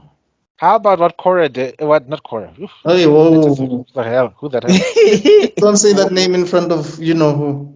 You know, Did you say what I think you said? who said what? He said Tebello, obviously trying to gaslight his co-host. I never said anything. You must be hallucinating, child. Are you that obsessed? Flashbacks, bro. Anyway, I was saying not Kitara, where she was helping those villagers, pretending to be that spirit. First That off, shout out to Sokka. Dog, whole plan ruined. She made them stay there for days. like we are, yeah, because he said, "Oh look, Appa's sick. He Oh needs a few my days. god. He needs a few days of rest. Look at his tongue." Like, Shout out to Appa being a team player. I know she told him, bro, I need you to just act like you're sick, okay? Just hey, do the. Come on, Appa. no. You and me, we Appa right was like, here. Appa was like, you are going to be the future mother of Egg's children. He already saw the feast like, Appa's the what best else? wingman, dog. Appa was like, yeah, I got you, girl. No, yeah, let's pretend. Let me pretend I'm sick. Look, I'm lying on the side. I think my favorite episodes. One of them is when Toph and Katara get kidnapped. Oh oh yeah. yeah, But that's after the. Is that after Boiling Rock or is that pre-Boiling Rock? I don't remember. Hey, it's pre-boiling rock No, it has to be pre-Boiling Rock. It has to be because it's pre-Boiling Rock. combustion man. Yeah. Because they go to another Fire Nation town, and the blind bandit robs this. He robs everybody down to the skivvies. I was like, every arc there's always an episode where somebody's doing something objectively illegal, but it's happening to bad people, and you can like, yeah, you know what? No, that's the thing with Toph, eh? Like Toph on paper, it's amazing she works as a character. Cause Toph on paper, if you put her on paper now, everybody be like, she's a boss girl. She's got attitude. She does these things and nobody calls her out. But you look at the way they did it in Avatar, you're just like, yo, Toph is one of my favorite characters. yeah. Because now I'm just talking about like Kitara in season 1 stole the map from pirates. So like she's stealing, which is bad, but she kind of stole it from pirates. So I'm not sure I feel. I get you. I'm not sure how. No, to but I mean, feel about Sokka was that. like, bro, you put our lives in danger for this. Like, we're not even talking about these pirates. Literally, we could have gotten life out when you wanted a scroll. Yeah, and then we go to season 2 with Sokka, who's the problem. He's in the library. He's searching out forbidden knowledge against the hours wishes, and now he's putting everybody in danger. But it kind of like it's from a good place. He's trying to help, so you don't feel too bad for him not listening. And then season 3, we've got Toph going around robbing everyone. And what I like is that she helped, and what people don't notice is that she helped Kitara come out of her shell to realize that she's not a mother, she's still a child. Yeah, she's still a child. Go out there and have some fun. And she figured out the best fun. I'm going to pretend that I'm having you arrested. And then when you go in, then we'll just break you free. But she didn't know that combustion ban was onto them. Because it had not been the case, she would have metal bended the heck out of the prison any day, but then they put her in a wooden cell. But then at the same time, Aang was busy doing 1v1s with Combustion Man, and What happened? Oh, Some of the best choreography, like this thing when people say that Korra was better animated than, and I said it, Korra counted, ding. When they said that Really? Korra was better animated, I was like, no, the animation for me was on the I blame same level myself. because It's the same level. it was the same level because some of these fights, of Did course, the thing. Aang is not going for the W. He's not trying to beat Combustion Man. He's No. just Just trying trying to to run survive. away. He's Yeah. defending himself. That's it. And then so that's one of the great episodes. And I think after that, we also learn, which another brilliant big ups to good writing. We see the psychology of Egg. He gets nervous. The night was like, the eclipse is happening in 2 days' time. And then he goes insomniac. Before you say that, I just want to say the scene where Kitaro actually starts sweating to Oh, use Oh, yeah. water. For me, that was brilliant, man. That's all I wanted to say. But yeah, Kinda gross. I was no, like, with as a Toph that one, 14-year-old kid, that was smart. I was like, That was smart, impressive. but ew. But I didn't smart, say ew. I but was like, ew. hey. Yeah, like, As a 14-year-old, I'm qualifying it. As a 14-year-old, I was like, hey. Toph said it quite well. It's like, Kitaro, you genius. You smelly, sweaty genius. And that's all I have to say about that scene. Like, yeah, go ahead, go. But after that, I'm For sure me- she's like, For Look, me, us of the cis persuasion, that's not really a big deal sometimes, you know? going back to what you were saying, that episode for me, guys, someone date BuckMeister. Like he's single and he needs to mingle. You can see. Valentine is coming. But I just wanted to say, that episode that you talked about with Aang having anxiety. Yeah. For me, that was one of my favorites, man. Actually, I think it was one of the first, like those episodes where, like, Yeah. book 3 were some of the first episodes that I watched of the series. And when I saw it like 2 years ago after COVID, going through anxiety myself and having panic attacks, dude, it was so relatable. I completely understood what he was going through. The writing was spot on because he's the avatar, right? No one understands the weight or the burden that he has as much as he does. That's why he was trying to make sure that he is ready for the Fire Lord. Train non-stop. Like, try your best to be ready to fight this guy. And people are like, you need to get somewhere. It's like, y'all don't get it. Oh, it's and do and or the die. dreams got worse and worse. The first dream was like, how gonna Zuko, you want to jump in here, bro? Oh yeah. Nope. Okay. Oh, okay. I just wanted to add that. I just wanted to make sure your mic is working, my guy. No, it's working. I'm just listening. To us geeking out. That's how it works. At times, no, like at times I find myself in all of you guys like, wow, I'm seriously among a League of Legends right now. Look at them go. Look at them go. But anyway, I just wanted to add where was I? Oh, Talk about the first dream. The dream. First, he dreams that he doesn't have pants, which is like a normal anxiety dream. And then he dreams that he overslept and missed the day completely. And then, like, you see, I was like on that flying cow thing, like, Aang, wake up, Aang, you overslept. the eclipse has passed. You are too late. Then the worst dream of them all. Momo and Appa. But like that whole. I was scared. Like, yo, what the f? They can talk. No. Them talking was just him having a daydream. That dream sequence at night, and then that asteroid crashes on the planet and burns everything, and then you see the universe unravel, and then you see Momo just turn and look at Aang. The blank stand just go like. Shh. I was like, I screamed. No, I thought Momo versus Appa was hilarious. That was dope. That bro, like, I'm tired of you taking a hog in the first one. You must take your rest. It is not doing good. And then suddenly, battle armor, swords. Momo. That was fire, dog. Go. Samurai, Appa. Appa. And then out of nowhere, group attack, Chakras. Yo, Aang. I know he was going through the like. I think And then everybody tried to help him, and all they did was make it worse. yeah. I mean, what was Toph doing with her relaxation bed? I was like, this how? no, that finally worked. Everything else, the whole yoga dome thing, the whole acupuncture, the whole none of that was working up until everybody sat down and said, "Kid, you're ready. We've been training you for all this time. We've seen your development. You're going to be okay. We are going to be there with you. You don't have to do this alone." And that's the one thing that clicked in. He said, "Like I'm not all alone in all this." Like Yes. yes, and then like rest. That's when he finally could sleep, and then he's like, "It's not me who doesn't have pants. It's you." Oh no, my royal parts are showing. Yeah, because I think that's why he shaved his head again Yeah, after that, after resting that morning. that morning. Yeah. No, but I was just saying, like to me, it was like everybody was trying to do all of these things, and I was like, hey guys, none of this looks helpful for somebody with anxiety.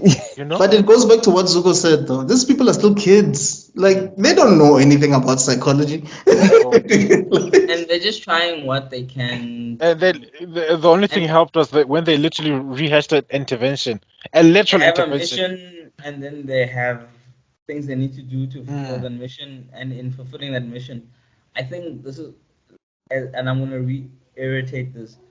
This is one of the best things that Avatar did is they kept them kids. Yeah.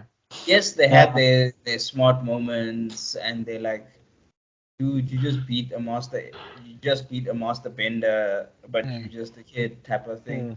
However, even that you can explain like, oh no, the dude was a master, but because he was a master, he was arrogant and didn't take them seriously, and then they did a little 1-2-1-2, and they won. Type of, like, I guess you could say that's the difference between some generic shonen anime versus something like Avatar, where yes, we acknowledge that they're kids, but there's gonna be a lot of heavy stuff and there's gonna be Mm. proper character growth and everything. You're not gonna see Oh no. like Did I someone just? from and also in the episode power in 100. the power scale, you can understand why a power 10 lost to a power 6. Yes. It Yes. wasn't because the power 6 was like like a lot of the things. You can go to Bleach, you can go to Naruto, you can go to one, you can whatever, you be like plot armor.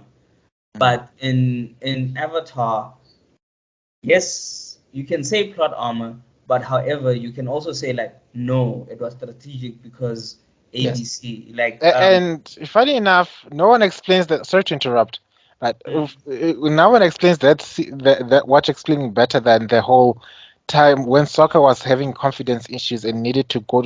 Found himself a swords master who Yes. trained him. And what I like, that's also before the what you call it. It was before the eclipse, yeah, and because you see finally Sokka has his confidence finally gets shaken when he's in a situation where his smarts aren't really needed, because everybody knew what to do. A comet fell. There's a whole lot of fire. Aang does the wind thing. Katara does the water thing.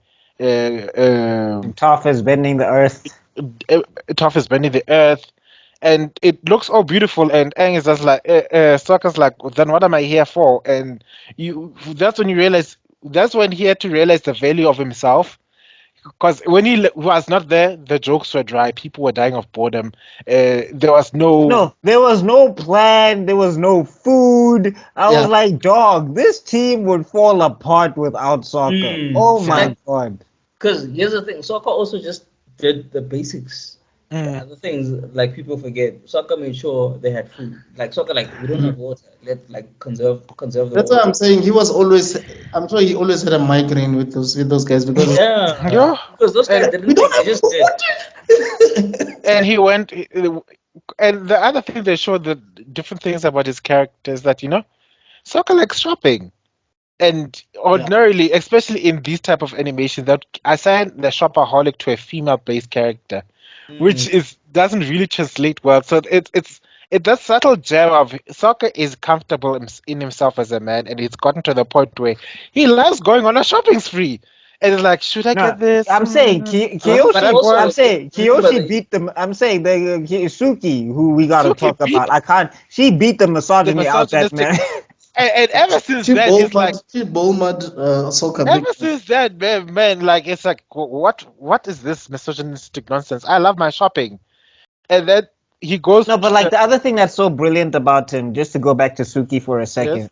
After Suki, Sokka becomes the most innovative person chasing progress throughout the entire series. That's what makes him so effective to the group. Is that Foreshadowing. he's the only one who's constantly thinking forward. Like Yeah. Aang is not thinking forward. Aang is just thinking, "This is my destiny," which it's not like it's his destiny, yes, but it's not like it's predestined. It's his If you know destiny, what but I'm it's not saying. his duty. His duty is to be the avatar. And he has Yes. a lot more different work. He has a lot more things in his different things in his plate than to beat the Fire Nation. It's sort out the spirit, balance the world, keep things in balance. Those are the duties of the avatar. And I think that's something that Sokka understood because it was not just about helping the avatar. When you get back home, you still have to be the leader of the water tribe. Yeah. You know what I mean? So, and I like And I think soccer. My thing I also liked about soccer is he was really well developed because he goes from this dude who's like, bending sucks, you just have to do it my way is the only way, and then he's like, okay, while you doing your bending, I'm gonna do my way, and in terms of, and when we do our ways together, we're gonna get victory. So it just shows an evolution of the mind and of the thinking and of the process and of the character as well. So that's also one of my favorite And things. how that stuff was holding him back. I think that's why people Yeah, are upset about the live action, because they're like, you're taking away something from soccer that you can't afford to take away. yeah. Like those exactly. things are so important to him because that stuff was holding him back, and he became his fully realized, like, strategic, combat ready, Genius. genius self, and genius, like straight genius level. Like again, everybody as a kid was like, as an adult, I Ron, really appreciate soccer because as a kid I was like, oh, bending, air, Yeah. water, no, earth. And when you look at it, you're just like, these kids would not have survived without him. I had the hot, They I had, did literally they I love, literally went into the dumbest situations, and all they had on, like, I can bend. That was literally their confidence. And Sokka was like, yeah, you can bend, but so can the other people who you're going up against. So, like, have a little thought into it. And and what and I that love. finally ingrained into them, and that's why I think it finally dawned on Aang that he needs to be more, because he just thought, like, I'm the coolest airbender. I learned how to waterbend. I learned that, like, I'm cool. Like, I don't need it. And then, like, Sokka was always on some improvement ish. He was always on some, like, okay, I learned the sword. What can I do to be better? I need strategies. I learned strategies. I need to How can respect I? my dad. Yeah, so he was always Sokka was always evolving, and because he was always evolving and he was always thinking and he was always expressing these things, and they were always, remember, they were always laughing at him, and then they realized the things that were laughing at him, they came true. Sokka would be like, y'all need to chill. We're gonna run out of water, and they're like, Sokka, you're so crazy, and then they run out of water. We're gonna run out of food. Sokka, you're so crazy, and then run out of food. We need to blend in so that we don't attract attention. And then Aang does something to attract attention, and then the people come and they Hey, mock that Fire Nation festival where he went to go see the firebenders, and it was like, but that's you book know. two. But anyway, I'm Yeah, sure Sokka was just but like, it's fun. but it So also just speaks to the point that BuckMeister was making. Like, these they like soccer was just always like thinking and everything. Sometimes he would say something, they wouldn't agree with him, and then that thing that they didn't would happen, and Yeah, then that's where Sokka's also instincts. the trust, that's where the Sokka's trust instincts. towards him also developed, and then we're like, what? so when soccer says, like, no guys, we can't drink water after 9, they'd be like, we're not drinking water after 9. Soccer said it, last time we drank water after 9, We ran out this of water. happened and we almost ran out of water and we almost died. So if soccer says we're not drinking after 9, we're not drinking after 9. And that, those little things built his value into such a way that when he said like, no guys, when they said like, we're gonna kill the Fire Lord, we're like, no, we can't do that. We can't go ABC, we need to go DEF. They were like, okay, how are we going DEF? They didn't even say like, why aren't we going ABC? They were like, how are we gonna do DEF? So yeah, I was going to get to the beginning of the siege of the Fire Nation, and we all the other thing that we needed to add is like Saka has been inventing things for a long ass time. First, he figured out the hot air balloon issue, which came back to bite him in the end, but still. That's rough, buddy. And then he develops what you call it? He develops the submarines. Not only does he develop the submarines, he develops weapons for the submarines. He developed the torpedo designs. He ingeniously decided, if you cover these missiles with ice, water benders can use them as projectiles to go knock out a certain point of the from below, no? from below, which is and that's what makes I think probably so yeah. That's what makes Soccer probably the best character in Avatar, because So it was his design, based on, or rather his concepts, on his experience. It wasn't just based on his talent. It was based on his experience. So no, I think like he's he's like in that Rock Lee kind of era where like that Rock Lee space where because he couldn't do magical stuff, he had to make up for it in other ways, and it's subtle, but when you pay attention, you're like, whoa. Yeah, because I wanted to add that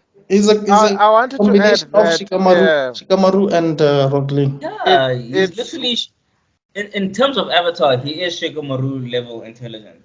No, I was saying, you see that Sokka comes up with the concepts. He struggles to put it in paper because he can't draw with a dam.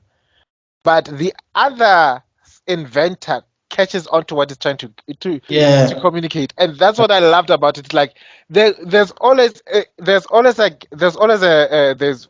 be that gap between somebody who has the concept in his head but struggles to put it down, to articulate it. And more often than not in life, we have someone who can come and translate the madness that's in your head into saying, "Oh, what you're saying is this," and it's like, "Yes, I'm trying to say this."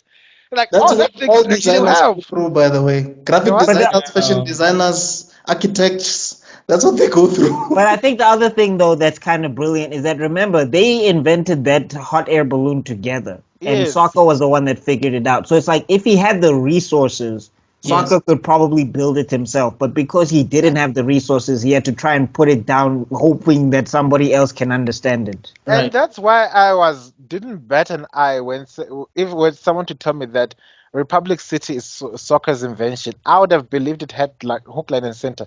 The cars, the futuristic electricity, the what, all that.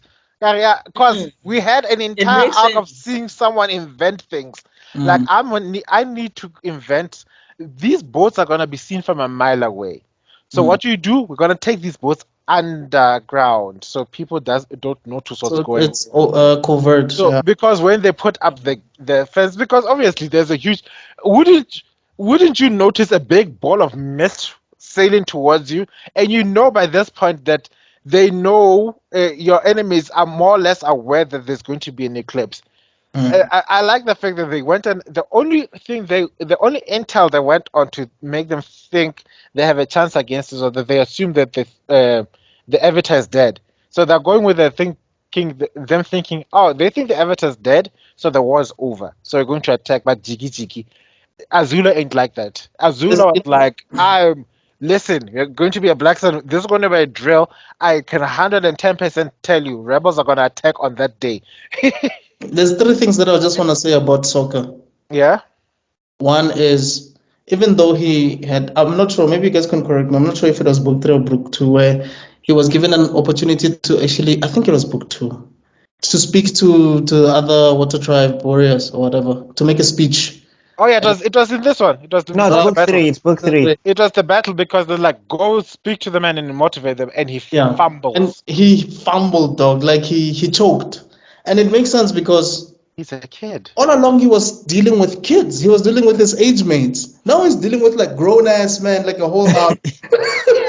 And then it took his dad to come up and give him the speech they all wanted, and like, yeah, and get Yeah, started. but I think even the is it the uncle or the friend, his dad's friend, was Yeah. also trying to like help him out, but Yeah. it was too late. No, but then I love how what's this? I don't know who said it to Sokka, but I love how somebody was like, "Dog, your defining moment is not going to be giving a speech." I think it's the dad's friend. Yeah, Oh yeah, he was like, "Your defining moment is not going to be here. It's yeah. going to be out there on the battlefield." And And then when his dad goes down, Sokka's like, "I'm going to take the charge forward." And I was like, "What a beast!" he was such See, a beast. What It's what like, it shows me is you can develop as a character, but you still have other lessons to learn, yes. right? And even though you still have other lessons to learn, that people are not some people were not aware of the growth that he had all along. So even though he fumbled with the speech, what Buckmaster is saying now, that's when they saw, oh, okay, Shit. He right? knows what he's doing. Yeah. And then number two is when Zuko joined the team. Zuko is also a leader, and he's more experienced than Sokka.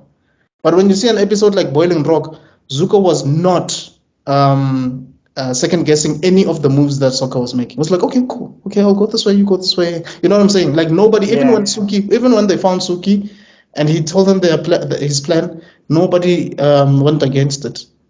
You know. We should. But I think let's finish the Day of Black Sun off. And shout outs to Azula, because I wanted to say that Azula knew exactly what to say to keep them occupied. BRB.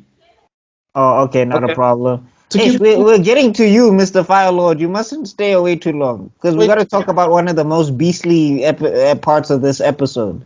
To keep who So Sokka geniusly figures out that Ozai wouldn't be far. yeah. He was like, he's got to be somewhere here.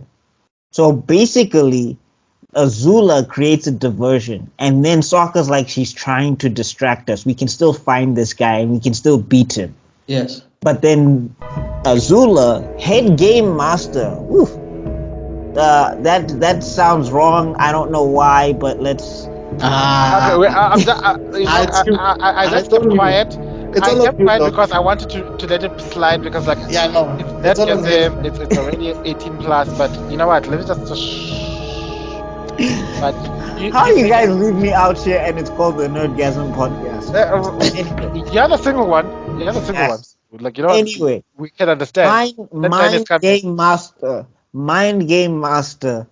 What's this? Azula. She starts talking about Suki, and she starts talking about how she captured Suki when they were saving Appa, and all of it goes out the window for Sokka. Oh my god! And like the thing is, you want to be like Sokka, but then you're just like Zuko was saying, this dude's a kid, and it's just like, bro, that's his girlfriend, and like he knows what the Fire Nation is taking from him already. Now they're gonna take the other thing that he cares about. Azula knew exactly what she was doing. Oh my god! That's like shout out to Azula at that point. She had everything was planned in advance. Daily agents. She, like I said, you need to get landing a hit on Azula even without her bending. And I think that's why at this point, even Ozai was, you could say he was not even in charge anymore. Like he had already accepted that Azula is like handling things without him stressing over certain things anymore. Oh no, Yeah, I'm pretty sure. he was ready to be Phoenix King. He was like, when can this thing be over so I can be the Phoenix King? This Fire Lord thing is boring. But the other thing is like, what training did Azula go through where she's dodging benders? I'm like, hey man, like. So you guys are actually like full-on martial artists. It's not just this bending thing. When she found out there's going to be no fire bending for a moment, it's like, I need to get my training up. Ty Lee, you and me, you're going to train me how to be an acrobat or you're going to die trying. Do you hear me, girl? Like, okay. And shout out to, we also missed that episode where the Zuko and them go to that holiday house and we learn the different. Zuko? I wanted him to talk about it. Yeah. But like the other thing we have to, I think maybe let's talk about that before we get to one of the biggest moments in the Day of Black Sun. So that episode was a nice, again, a nice slice of life, a nice little world building thing. You know what I'm saying? We also get to see how damaged Azula is as a person. Yeah. Like she's trying to be normal and it's not working. She's like, take me back to the battlefield where things are on fire. This regular life thing doesn't make any sense. She's trying to get girls or whatever. Flirting with guys? Yeah. Getting a boyfriend? And I was like, that's that. Yeah, there was such a CW episode because Zuko was in his feelings, conflicted and everything. And I like the way she was like by another guy. Hey, what is the whole thing? The way he was like, I'm angry. Who are you angry at? Are you angry at me? Are you angry at are you angry at my? Why are you so angry? And everybody just kept on pushing himself like, I'm angry at myself. Yeah. And I think someone was trying to get Azula. oh, there he is. Teenage kid was trying to like hit on Azula, and you know Azula is way too much of an alpha to fall for that nonsense. Together we'll be the most powerful couple in the world. Like, no, there's a thing where she wanted to, like, that's the thing where you get to see the damage of Ozai.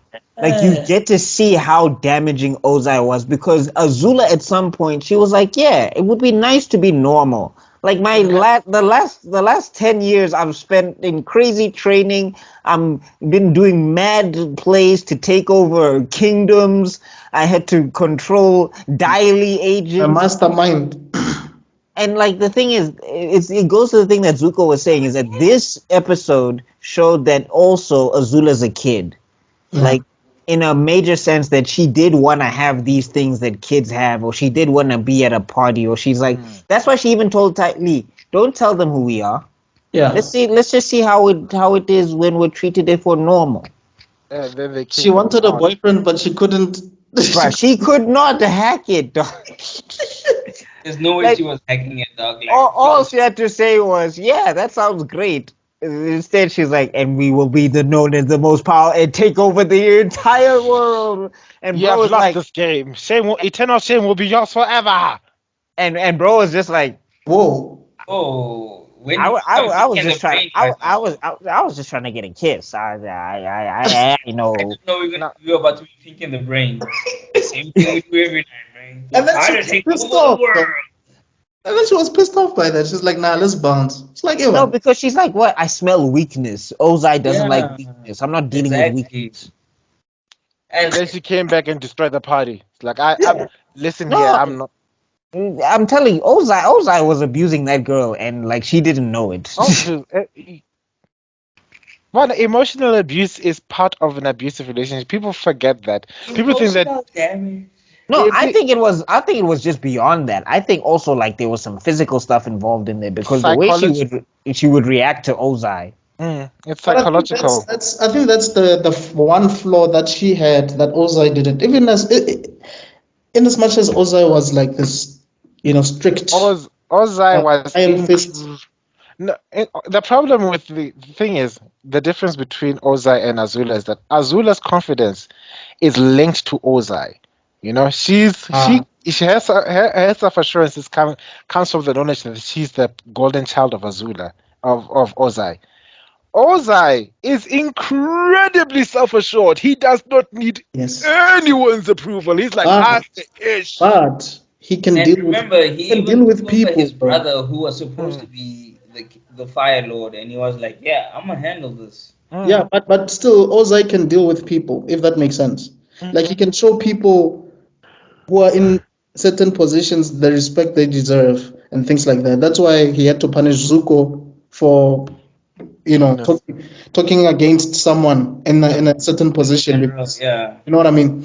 Azula didn't have that. So even if she was to be the Fire Lord, she was not going to be able to lead the nation. She's going to be a tyrant. No, I think. Oh, I see what you're saying. That Ozai knew how to draw the line. But political. He had more politicalness in him. Yeah, Azula was efficient. Azula was efficient, but she wasn't democratic. Like if somebody disrespected her, she was not like if that person was dead. And Like their family was if dead. she was in Ozai's position, she probably wouldn't have taken up for the general the way Ozai did. I see what you're saying. So just to talk about the Day of Black Sun again, like we got to talk about Zuko, one of Zuko's greatest feats, lightning bending the Fire Lord. Redirect the lightning. Like, come Like, here. come on, that's gangster. No, what I Bro, like. and I'm saying it's so gangster that it's the first. It's on some Gohan throwing a Kamehameha on screen because that's the first time we get to see what's this Zuko bend lightning. He's never bent lightning up until that point. Yeah. So imagine how Even gangster. flames before. You Imagine couldn't. how gangster your speed reaction time has to be that the Fire Lord sends lightning at you and you can just be like, "What did you think was happening here?" Huh? What I like about the story is that that scene for me culminates to the apex of Zuko's character arc. Yeah. You know, it's not afterwards. Is basically The the 360. payoff. Mm. But this is where the development reaches its crown, where Zuko sends a letter to his beloved, dresses up, puts on his uniform, goes to his dad, and calls him out for what he actually is. And Yeah. that's a very important thing. And no, it's not just important. It's extremely difficult. You have no idea. Everybody here, I could bet you real money if you had to choose between either go fight a pit bull or go stand up to your dad. We'll most probably choose to go Dog, fight. every We'll go time. fight a pit bull any day. I'd have to find mine first. I Oh, mean, mine passed away when I was very young, so okay. I don't. Okay. All right. Let me redirect the question. Stand up to your parent, Okay, yeah, no, or like, don't go worry, fight. I got you the first time. I was just being an Okay. asshole. Yeah. No. Yeah, I also get what you mean, but I think in my case, no, okay. But anyway, that's a story Yeah. for. What with your mom? You would. Nah, with moms, we cool, dog. Like we're so cool. We squashed all that stuff. I wouldn't Uh, dare. No, I'm saying I wouldn't dare. Like, dog, there was a time in my life when I used to get mad at my younger siblings because my parents would just be like, ah, and I'd just be like, y'all don't know. I survived. I Does this survived, so soft big? you could enjoy the soft life. Dog, just to go to my friend's house, it was a 2 week plan. I had to plan 2 weeks in advance. Like, Yeah. niggas was looking at me like, dog, what is your life? And I'm like, you don't understand. Dad. You can't tell me now. It has to be this date specifically. Because if I say anything before this date, I'm not going anywhere for a month. Do you understand? Damn. And That's then that actually time, your siblings be like, "I'm off to who's I'll see you tomorrow." Oh, And they're okay. like, Have fun, "Okay, sweetie. sharp." Bye. Mom, Dad. Since when? I didn't get that memo. Oh hell no! I'm like, Oh, Mom, you am I want a joke? Like, is my suffering a joke to you? No, then me, I become the dad. I'm like, hey, man, where do you think you're going? I'm going out. I'm Who is going this out. person? Not on my watch. Mom, she's And gonna then see my mom and ghosts. dad are looking at me like, KB, relax. No, Relax. relax for How? what? Now, boys, Relax, is that how? You made me this way. This is your fault. and that's and well, bringing it back to Back to Zuko. Zuko. Zuko was like, you messed up. You sent me out to the world to toughen me up, but guess what? What it resulted in me seeing what you've actually done to the world, and I'm going to be part of the people that are going to try and fix this. So step one, I'm going to go to my uncle and I'm going to say I'm sorry up until he finds it in his heart to forgive me. Number two, I'm going to go and find the Avatar and help him defeat you. And it's like, excuse me, what? Like, oh, why don't you do it? Why don't you kill me yourself? It's like, it's not my job to defeat you, it's the Avatars. I ain't touching you with an iron lance. And then that's where you see Oz's malevolence and how it flaked off into Azula because both of them started playing mind games. One mind played at the same time where one was mind playing soccer. Ozai was busy mind playing. Zuko was like, "Don't you want to know what happened to your mother?" but you know what? Now that you speak about it, I realized that Zuko's absence from his uncle was needed Yeah. because that's when his uncle's words actually started ringing true, like in his head. Yes. No, yeah, And Zuko was also, he didn't Zuko have took a the lot. backup of his uncle, so he now had to think for himself. There was no like, "I'm gonna kill him." Like, no, calm down. there was No, no he, voice he, to he calm him did. down. He had to calm himself down. He had did to have those think "What would himself. Uncle say" moments. Mm. No, but Yeah. I'm saying like he was his uncle moments. There Uh-huh. was Yeah, no uncle Yeah. to give him yeah, uncle moments. He had Yeah. to yeah. be his uncle moments. And So shout out to Iroh on his level up. It's like, listen, look, Ozai looks like a god. I need to tank up to me to show them that this thing is genetic. It runs in the family Yeah, he's training like there's us, a but reason that dude is called the dragon of the of the West, and of the he West, No, bruh. imagine. like Iroh is so gangster. He treated his prison time like it was a break or a retreat at the gym or something. Iroh is so gangster. They locked him in there. He was just like, "Nah, I'm gonna take some time. I can get out of here whenever I want, Yeah. but I'm just gonna take some However, I time." just need to make sure I that think there were even moments where he was not even I'm eating. Iroh. I'm not Iroh. I'm not Uncle Iroh. I'm Iroh attacking Basing Say Iroh. And he was I'm the pretending to be drag. mad. He was pretending like he was not even Why not? eating. I'm like, And the yo, guys are like, you are a legend He and a was hero. eating like a lunatic, yeah. and then the I like guards how would he, I walk, like and how then he he told calmed that down, one and then he guard. eat slowly I like again. how he told that one guard, "Don't be You here. Eh? tomorrow. Yeah. You should take a day off Just don't tomorrow. be here." Just don't be You know around. what? Oh, fun fact. You know that lady, that female guard was actually voiced by Serena Williams. Get Huh? out. Oh, word. Yeah, yeah. That is so Should, randomly cool. should I have made know, her right? black though. Should have made her black though. But anyway, getting back to Zuko just for a second though. We also need to talk about how Iroh is so much about you are, if you're not with me, you're against me. Because his own son, he was like, I will atomize you with Oh, lightning. and You're you. going to And join Aang? Are you and out of your he and shout out to and also we also see a subtle skill of how powerful Ozai is.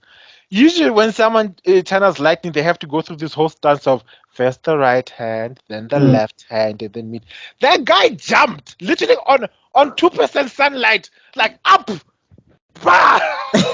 And then Zuko was like, I was born ready. You burnt my face for a reason. Counter. No, like that's what I'm saying. Is like, yo, Iroh literally saved Zuko because had Zuko not had that redirecting lightning technique, he was dead. Dead, bruh. Because Yeah, no, I things ahead, dog.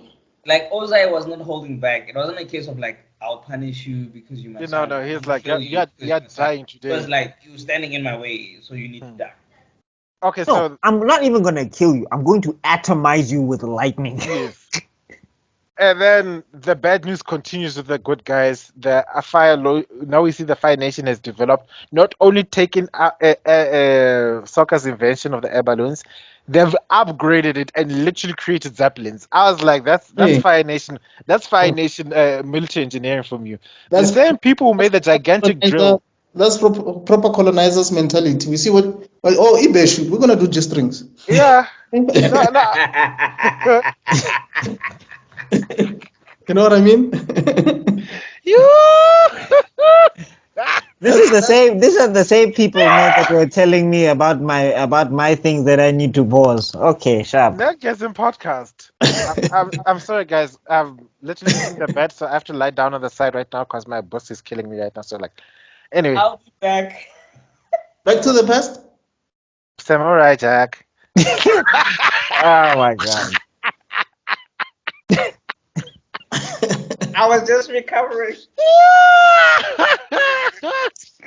What is this? Ding ding ding ding ding ding. Okay, no. Focus. Okay, Come all right. back. Come back. So Yeah. let's okay. Guys, we're So almost is at 3 hours. We have literally 30 talked more about characters than about the actual story. okay. But like I said, this is not a play-by-play. We're busy going Okay. through our favorite moments. So, yay. So because Okay. again, we're not doing play by plays. Okay. So is there anything else that happened significant, or do we jump straight to Boiling Rock? Because I think then Okay. Okay, sure. He goes to his uncle and apologizes a few times. His uncle is not giving him the time of day. wait, Whoa. was that pre Boiling Rock? Oh, that was No, pre no, Boiling Rock. Yeah, it was. no. That was No, it that was can't him. be. He went to go talk to his uncle and yell at him. It's like, listen, yeah, you're stupid, blah blah blah. And like, uncle was Oh, like, what the fuck? I ain't talking to you. Silent treatment. And then Uncle sent him a letter saying, "Go find your answers at Susan." Right. Thing. And then when he finally was like, "I Right. got your dumbass letter." That's a stupid letter. It changed nothing. It's like actually changed everything because if you pay attention, your grandpa is actually Roku. So that inner conflict that you're having, it's generational And that's trauma. when they have the mirror with Aang learning about Roku's history. That was Yes, shout out Yeah. to that one. that Now, was but I think nice. now it's Boiling Rock, right? Now we After that, we also need. Okay, I'm sorry. Before we get to Boiling Rock, I'm sorry if I know Mr. Extrodin, I'm blue balling you, but there's a I don't talk. My energy for Boiling Rock is depleted a long time ago. but look, what for me hits what my okay, it must be in like my top two, like my second favorite episode. Yeah, because the first one is basically when the lion turtle comes in that whole Sozin's Comet Part 4. But my second favorite episode has to be when they meet the firebending masters Ren and Shah. That Mm. episode for me, as Oh, But wait, guys, does are we everybody skipping? go on their ad- does But are we everybody go skipping? on their adventures with Zuko pre yeah, Boiling Rock? Yeah. Are we no, Oh, that skipping? Are that's we that's skipping? pre that's Are pre we Boiling skipping Rock. like Zuko's That's some good apology? fillers when you think about it. That's some Huh? good fillers. Are we skipping Zuko's apology? Like him going to the team and apologizing and trying to. Yeah, yeah, actually we did. We we did. did Because I Oh. because wanted to say, remember when I was talking about the three things I like about soccer? The third one that I liked was how he's the one that actually defeated. Okay, him and Zuko obviously yeah, defeated Combustion Man. Because if it was not for his boomerang, which was perfect aiming, I love the way he's like, "Yay, boomerang!" and then he stands up, "Ah, boomerang!"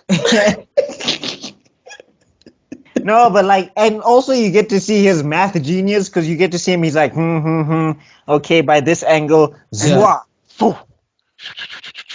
And he does the thing that needs to be No, done. I give that dub to Sokka because like Yeah. Zuko was distracting Combustion Man, but he Yeah, wasn't doing anything to beat Combustion Man. Yeah. I give that dub to Sokka big time. and Yeah. But then also like I loved Toph's attitude in that episode where she was like, "You guys said we need a firebending master. Now, GG." And mind you, this is the same person who got her feet burnt by Zuko by mistake. No. So before that, she says, "You guys are not even thinking. Aang Yeah. needs a firebending master. Everybody in the Fire Nation hates us. This is the only dude that's here." Then she goes to go talk to Zuko, and Zuko burns her by accident. Mm. And then he basically, the whole Combustion Man thing happens. Then everybody in the group talks about it and all of that stuff. And then they all decide, okay, we're gonna let Zuko into the team. And then Katara's like, you try Hell any no. of that book, you try any of that book two stuff again. If I You relapse. if you ever, don't You worry about your honor, Chief. You're not won't gonna need it. you won't need it in hell. But I think that's the first mission he has. Like he has the first mission with Kitara, right? No, it's No, it's with Aang where they go to because the temple because they need to learn how to it's firebend. like first and it's like counter any fire. Let's see what happens. They're like poof, and then Zuko does the same thing like poof, and then it's like I have a confession to make. I lost my stuff, Mhm. and it's like oh someone stole your stuff. I didn't. No, I mean I've lost my firebending. It's not working anymore.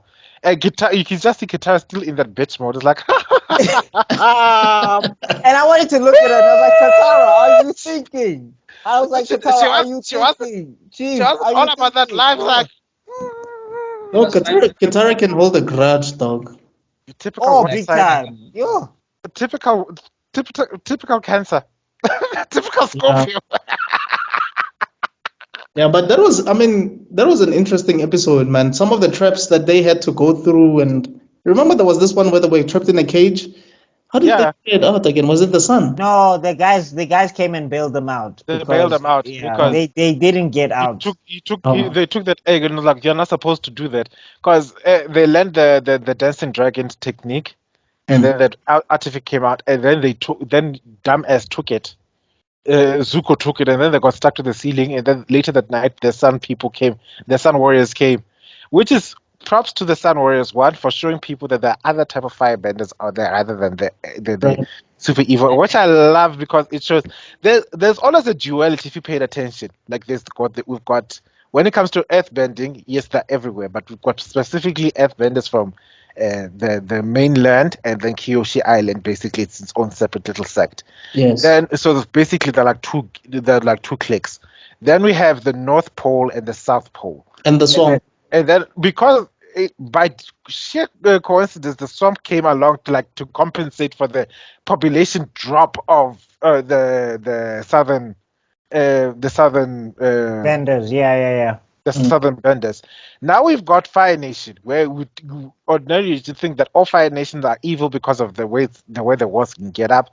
But then there are two sects of the Fire Nation. We've got the Sun Warriors and then the Fire Nation proper. Well, the Sun Warriors seem more like the natives, you know what I mean? Yeah.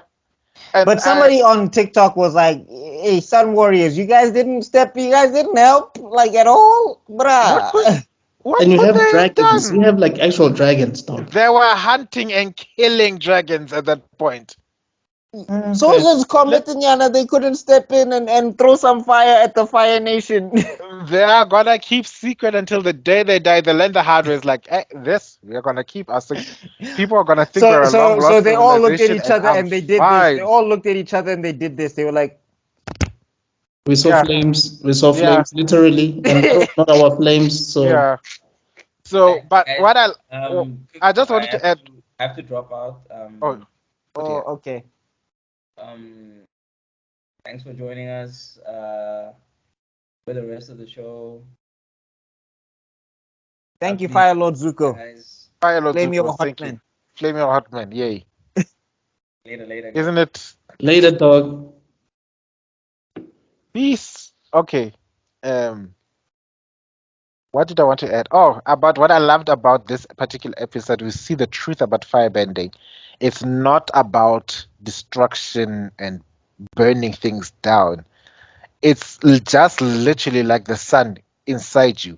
The sun gives life. Without sunlight, there is no life on Earth, on this world. And the same thing, the same fire that burns in the sun is the same fire that burns inside you. That ability to bring life. And I'm a firebender by default, so I was like, yay, finally someone gets it. No, also it was a nice commentary on how Iroh was protective of the moon. Yeah. Because it was like how everybody needed the moon, everybody needed the sun. Exactly. Right. And the sun isn't going around burning everything to ashes. It's just sharing its light and its warmth for all things to grow. And that's what you can do as a firebender. If you live in harmony with nature, you can bring life, you can bring purpose, which is something that they take out, the Fire Nation took away in place of just seeking raw power and aggression. And which was also something that was, what was the guy's name who was the first firebending teacher? Was it Zhang? Zhang, yeah. Yeah, Zhang. Like he also talks about like the way he reacted to fire. He was also like recovering from the PTSD of being a Fire Nation general, but he was also like espousing some of that stuff as well. He was talking about how dangerous it is and you need to take care of fire, but he was like, you can't just think of fire in this particular way or whatever. No, what I like about him is like he taught Aang out of a perspective of fear. Be afraid of this thing. You need to be responsible of this thing.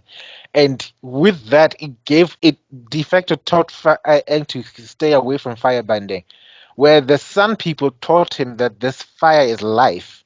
It's like having a heartbeat in your hands. Yeah. And ever since then, Aang stopped being afraid of being a firebender. He saw this thing as a catalyst to bring life. And for me, one of my biggest issues is like, you know what?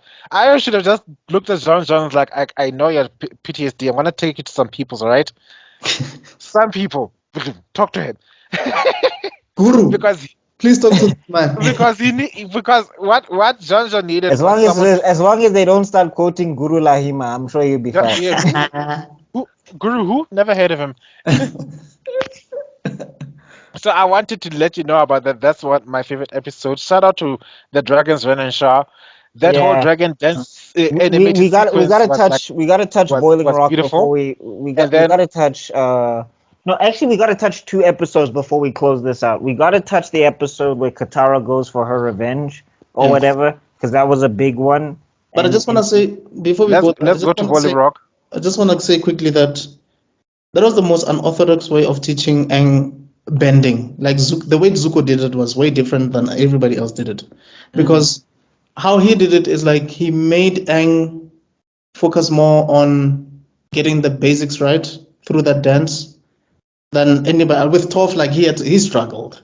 You know what I Yeah. mean? Like I feel like with Zuko, it was a lot Remember, easier. Well, I think the difference is that by the time he learns from Katara, Katara is still learning herself. By the Right. time he learns from Toph, Toph has never been trained in a like an institution. She's never learned like formally.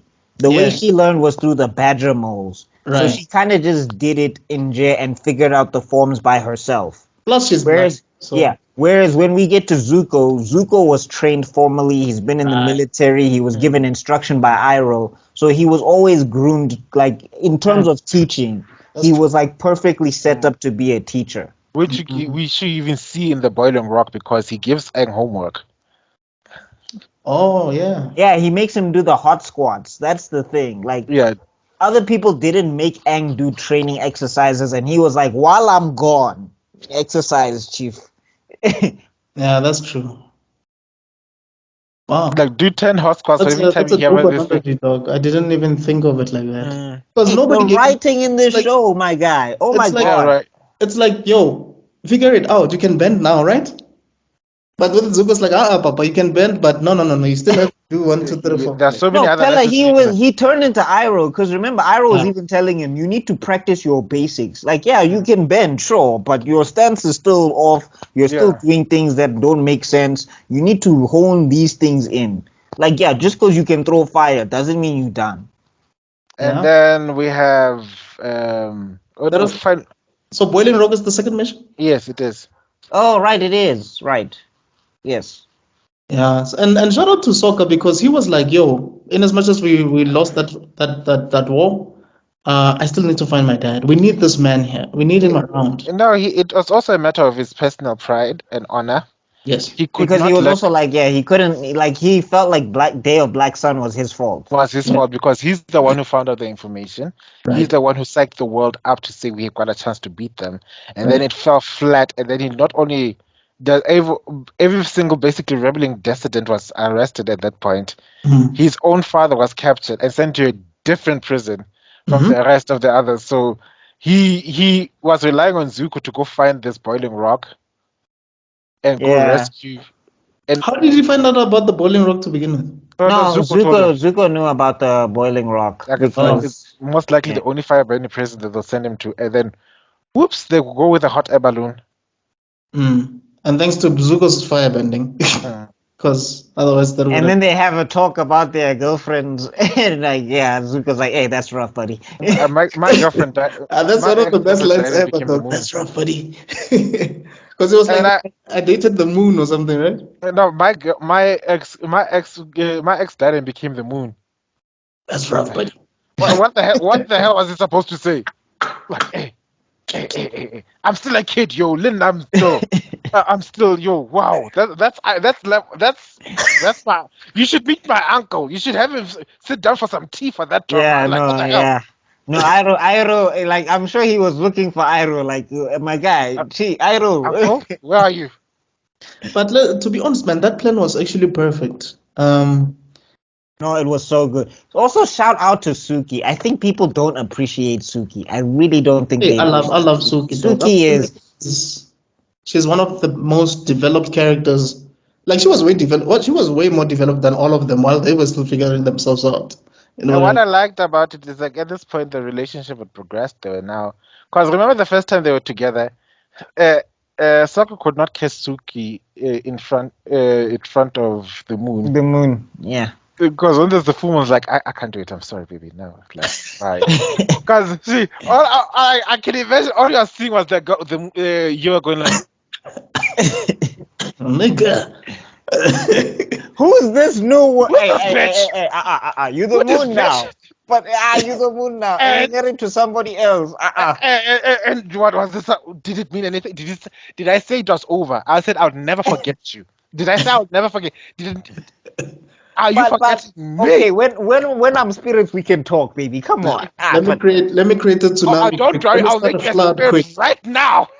Let me start a flood quick. No, and then her husband is looking at her like, you still talking to this nigga? I thought we sorted this thing out. No. You are married to my spirit. You're married to the spirit of Moon. I'm Yue. The person Yue is married to is in love with that guy. The moon spirit. You see, go to the moon. It's out there in the sky. Go and marry. There's your wife. I'm gonna speak to my man.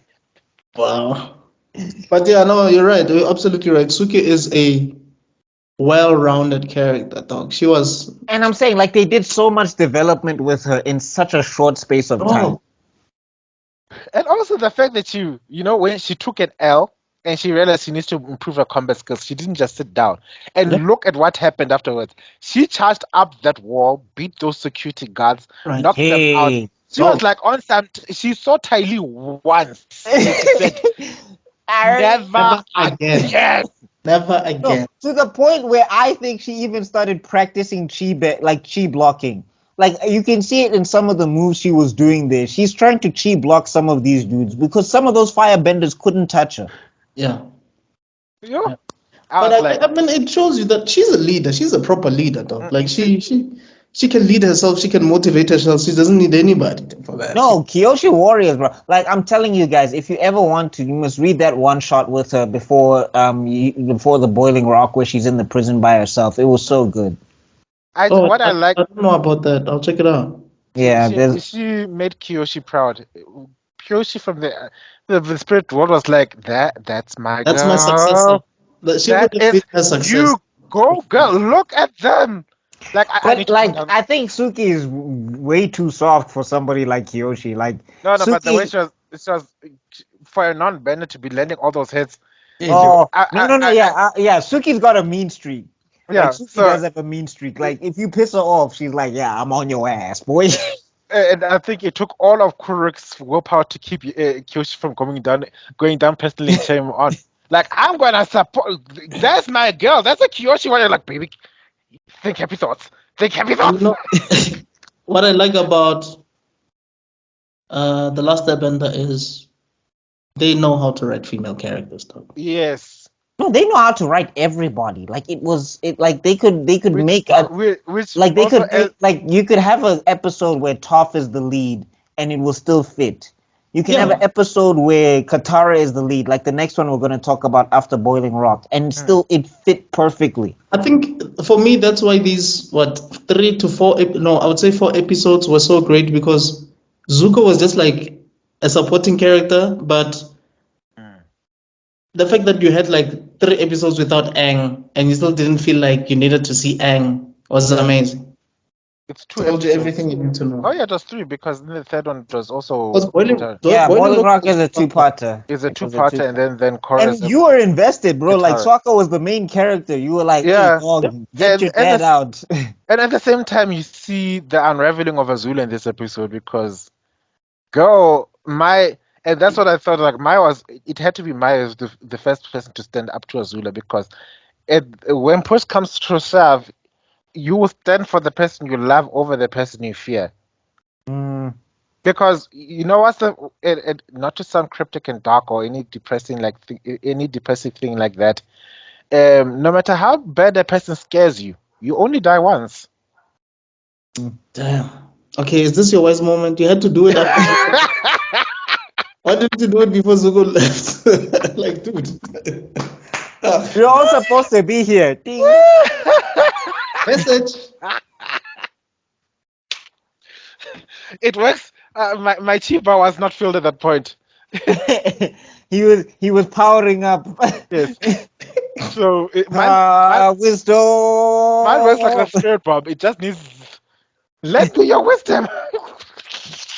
Yeah, no, that was So, true. like, And then also, like, you get to Hello. see the instant conflict in Ty Lee, because also, like, this was her friend group. Yeah. Yes. Like, but But Ty then- Lee also, I think, at one point was just like, "I'm sick of Azula." She didn't say it, but she's just like, "You know what? Because I'm tired." when Azula was about to strike her, she chose Mai, Yeah. and that's She blocked Azula. Yeah, Right? she blocked Azula. And Azula couldn't believe it. Like, you get to see the expression in her face. She was like, like, you can see instantly that's when the madness started setting in, because she was just like, what? Yeah. But it also goes to show you that Ty Lee could have like done that a long time ago. no, because Tali had the Could have things to taken stop her her. out a long time ago, though. So, Okay, now let's get back the episode about forgiveness. What it actually is and what it actually isn't. Okay. All right. I mean, just a quick shout out to Sokka's ingenious plan to use the cooling units, and then Yeah. he created another plan to basically get out of there on the Yes. yeah. But anyway, back It's just to that other guy he put his hand in the thing, right? In the boiling water. Not only what kills me is that they not only stole an airship, they stole they stole Azula's personal airship. Like, bye. and also shout out to Zuko. He was keeping up with Azula. Like you can see the sunbenders, like the sunbenders. That whole experience, it made him such a better fighter all around because Azula used to run circles around him, but he was here. He was right here with her. That's where you start seeing the improvement. But where it shined is the next episode, actually, because that's when Azula launched a surprise attack on the Northern Air Temple, and it's like, I'm celebrating me about becoming the only child. And you see that, yeah, Azula slowly starting to unravel, but her combat skills hadn't diminished any at this point. Not even one bit, dog. And what was happening? Zuko was keeping up to her barb file. That barb ended up in a tie.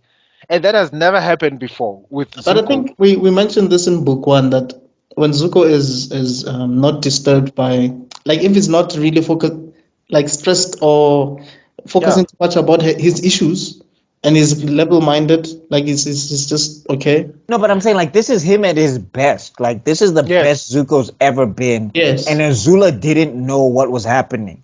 Yeah, but like if you watch that fight carefully, Azula is confused that Zuko is on her like this. Yes, but it's like I was saying, it's not just because of like the training that he just recently got from the Sun people. It's also the fact that now he has completely accepted who he truly is. Yeah. So he had balanced himself out. He found the one thing that was missing in Azula. He was balanced, and she was not tipping over. And that episode, it ends with it was shout out to Zuko. He did the most to give everybody the time to escape and everything. But Katara's like, nah, fuck you, bitch. No, Katara holds a grudge, but guy. Fuck you. Like, and then like Zuko was like, what is your problem, girls? Like you killed my mama. I was like, what? Okay. Well, your people. That's when the Uncle Iroh spoke inside her. Like, you see where the problem lies, right? You need to find out about this woman's mom. And that's when Sokka was Although you get to see some of the flaws in Zuko because Zuko is just like, yeah, let's go get this guy. Maybe you can kill him. And you're just like, because Zuko. That's Zuko's decision making. It wasn't. That would never be. Where's the Iroh? Zuko. Iroh just said, go find out about his mom, and then like, I bet I'm gonna find out what happened and go get him to go kill her. Like, well, wait, God. That's when you get to see some Ozai and Zuko where you're just like, Muna, Ozai was like, murder. But you know what I've noticed now? The fact that one day with Zuko can solve all your problems. That says a lot, dog. Well, considering he's had problems for so long and he's been hanging out with Iroh for so long, I'm sure he learned some stuff. That's what happens when a fire sign leads the group. It's like we balance the equation. We know how to get things done. We are the passionate ones. We know where to direct your fire. It's like your fire is out of balance here. So let me put you here so you can go get yourself at your premium rating. Gonna set fire here, gonna set fire there. That's what happens in all It's another subtle thing that I think that people miss is that because Zuko had a parental figure for a lot of his life, I think he was a much better balanced human being once he got himself together. Once he was part of group Avatar, he was already be able to be like, all right, okay, I know who needs to go here, I know who needs to go there, yada yada. He was basically the group therapist. Yeah, because they were like they were kids, so they genuinely needed someone who had. I think that's even why Toph was like, where's my special episode with Zuko? Man. Yeah. And you remember when they were trying, like when after all these adventures, I think they went somewhere, like some old place where Zuko's family, like a guest house of sorts. Yeah. We'll get there though. We'll get there though. I think let's just finish up with Katara. Yeah, now I wanted to highlight the importance of forgiveness, what it is and what it actually isn't, and that's what expressed in this episode. Forgiveness is not saying it is not letting go of suddenly being okay with what has happened to you. Mm. And which is one of the big major gripes I always have about this. Like, you must forgive to move on. Honey, that's not how it works. If you got hurt, you need to own up to the trauma and you need to hold to account the person who traumatized you. There's no the idea of having to let it go to find healing. That's why even in psychology they say write a letter to your abuser or something to articulate the fact that you hurt me and this is what it made me feel, and you're gonna sit there and you're gonna hear me explain it to you. That's a very important step for any person's healing journey. Pretending that you are now risen above this and you don't need to do it anymore without doing the work isn't forgiveness. And I'm you can come at me, new woke age people saying forgive what, or a pseudo religionists who saying that that's what not what God says when He says forgive them.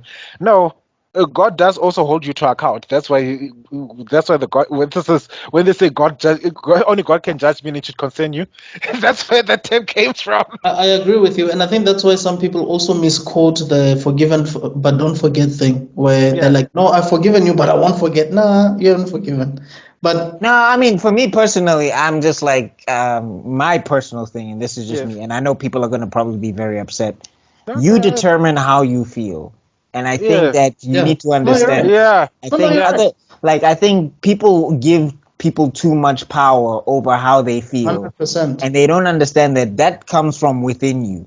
So if you're 100%. in control of that, there's nobody that can hurt you ever because emotionally, physically it's a different story, but emotionally, if I'm in control, I can decide, nah, I don't. You want to make me upset? Pfft, it's I not gonna don't happen. care. BuckMeister, that is the most airbender thing that you've ever said in this entire podcast. I told y'all. I'm so proud. Who I knows? told you. I Who knows? told you. Maybe I might have been mistaken. You might actually be an airbender. He read the book of Guru Lahima. Yeah.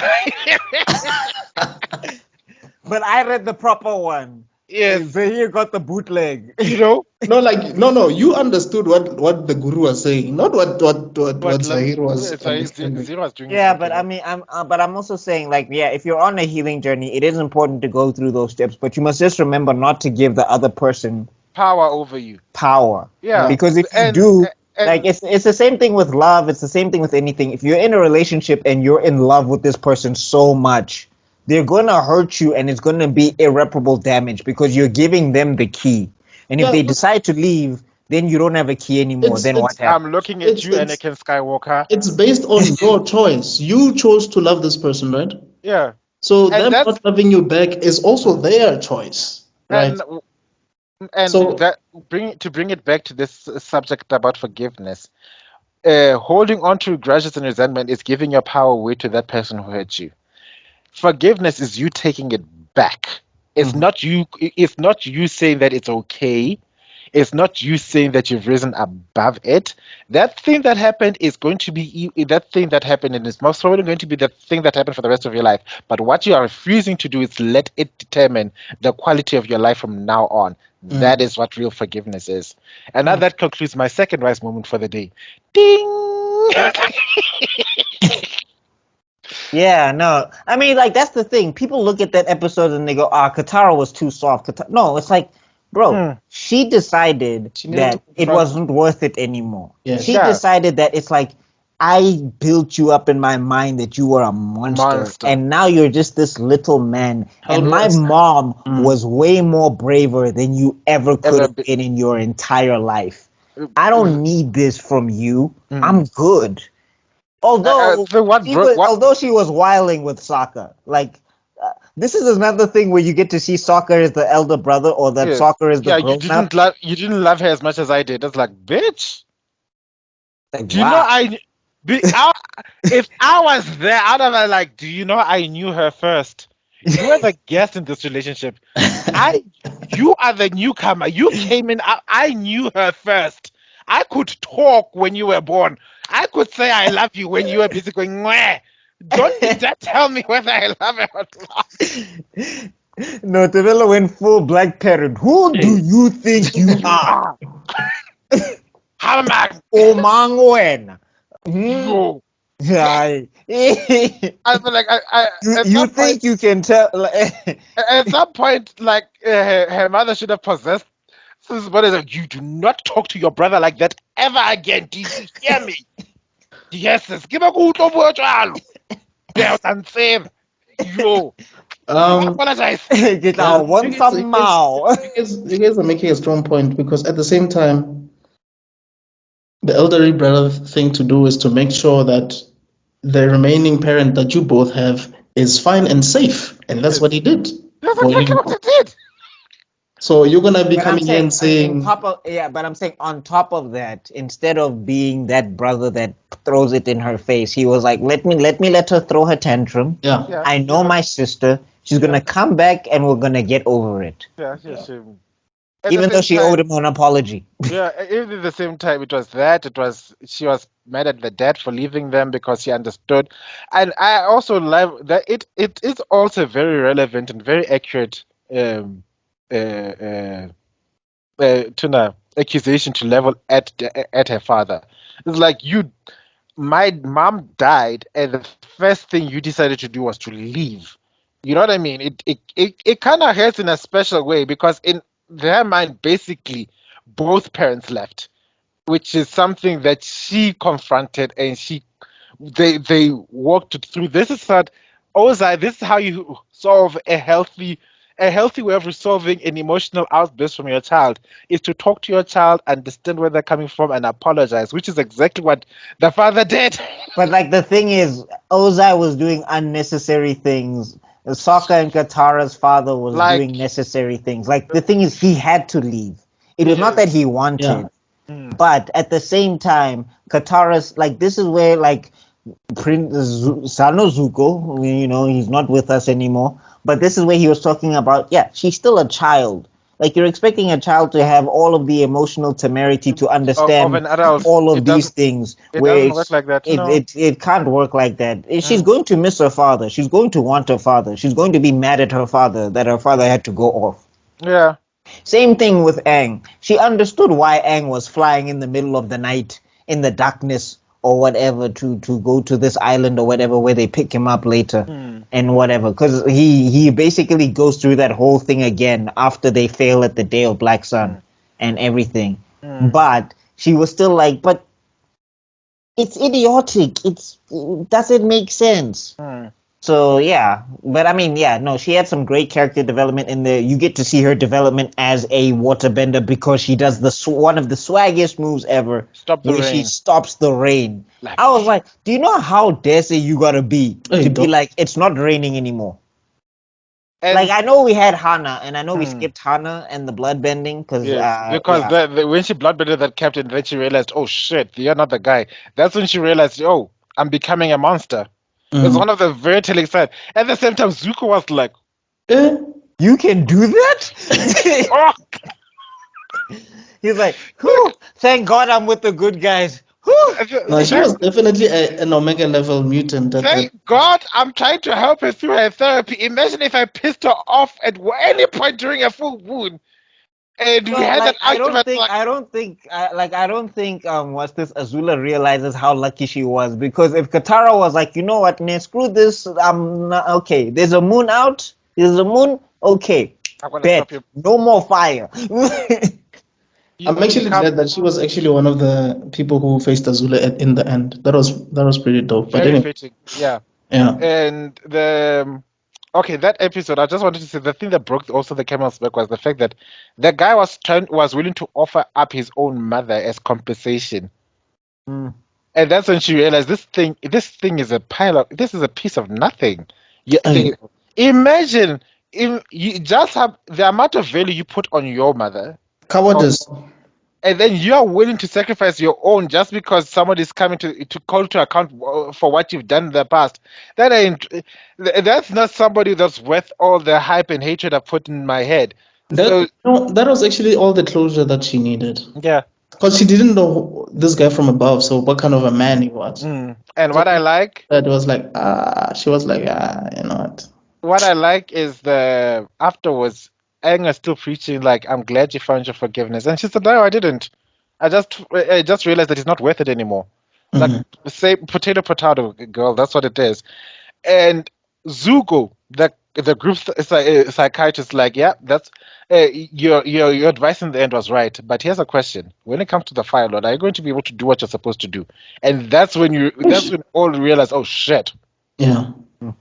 No, I mean, like, I do like how she's like, I may not be ready to forgive him, but I am ready to forgive you because I think she finally realized Zuko literally didn't really do anything.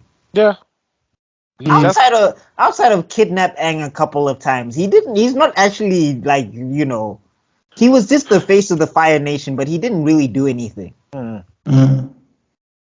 Yeah. And I like the part where they slowly accepting him to the group. There was times where they're making jokes, like, "Oh, if you, I miss the good old days. Well, if you want to, I could pretend to be chasing you guys again." And like, ha ha ha ha ha ha. I like that the Yeah. Zuko is finally amongst friends that actually have no agenda in the relationship. They And were it's like, crazy how he fit like at love, eh? yeah, Didn't No, struggle. also like it's amazing how different he was versus when he was at that beach with poor Yeah. Tylee and them. yeah, Yeah. because he was making jokes and he was quippy and laughing and it's For something me, that. that's why I said like for me, Zuko in this season, he's number one though. Mm. For me, And then okay, now let's fast forward because we've been here for Yeah, 3 hours. oof. We yeah, need to no, wrap up. we've been here. Yo. So This okay, I think let's talk.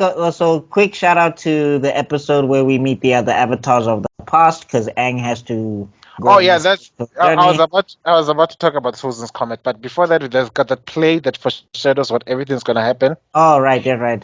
And Aang also fumbles the bag. Oh, he doesn't fumble the bag, but he almost fumbles the bag with Katara. It's like Yeah. consent, honey, consent, consent. Just give me a few minutes. I'm really dehydrated. Oh, okay, No, not a problem. All right, but we're just gonna speed through a couple of these things yeah. before we So wrap this we've up. got. So that episode happened. The overacting was overacting. They made Toph into a man. I, They I I love Toph's reaction to her casting. He We sounds also like get to I'm a big see. ass buff man. I love it. Well, Yeah.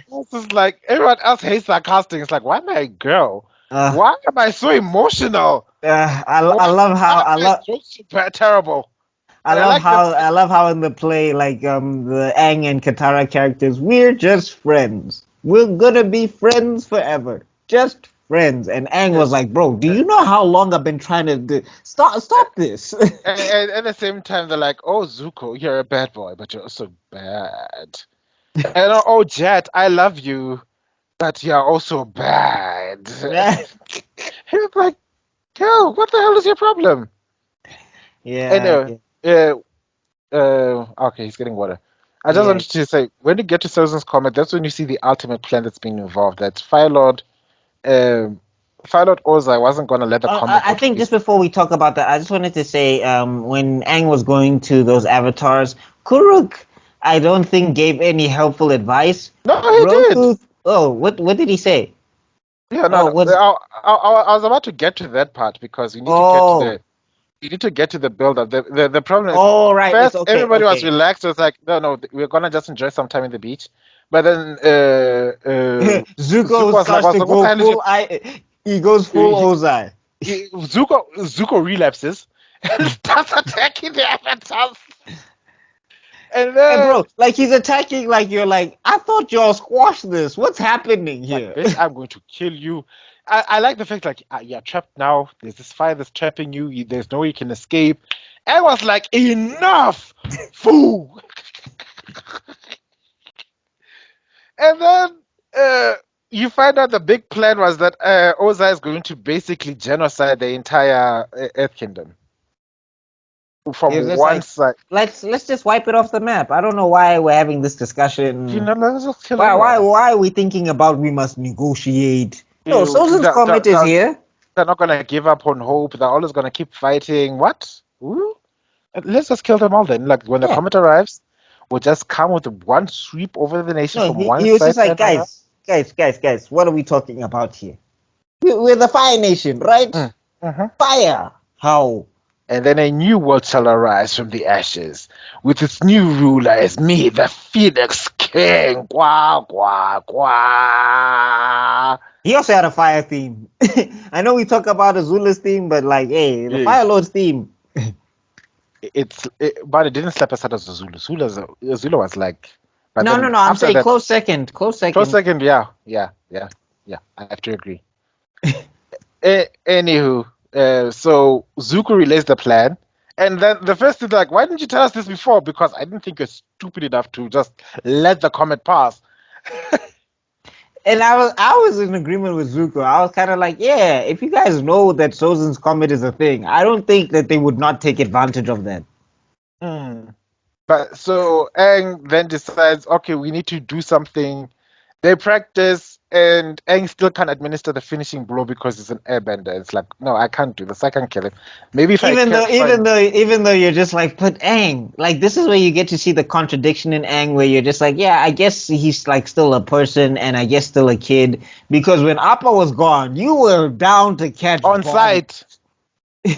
No, Pella, Uh, I think he caught. I think like there's one that he definitively catches where like he killed that bug that tried Yeah. to steal Momo.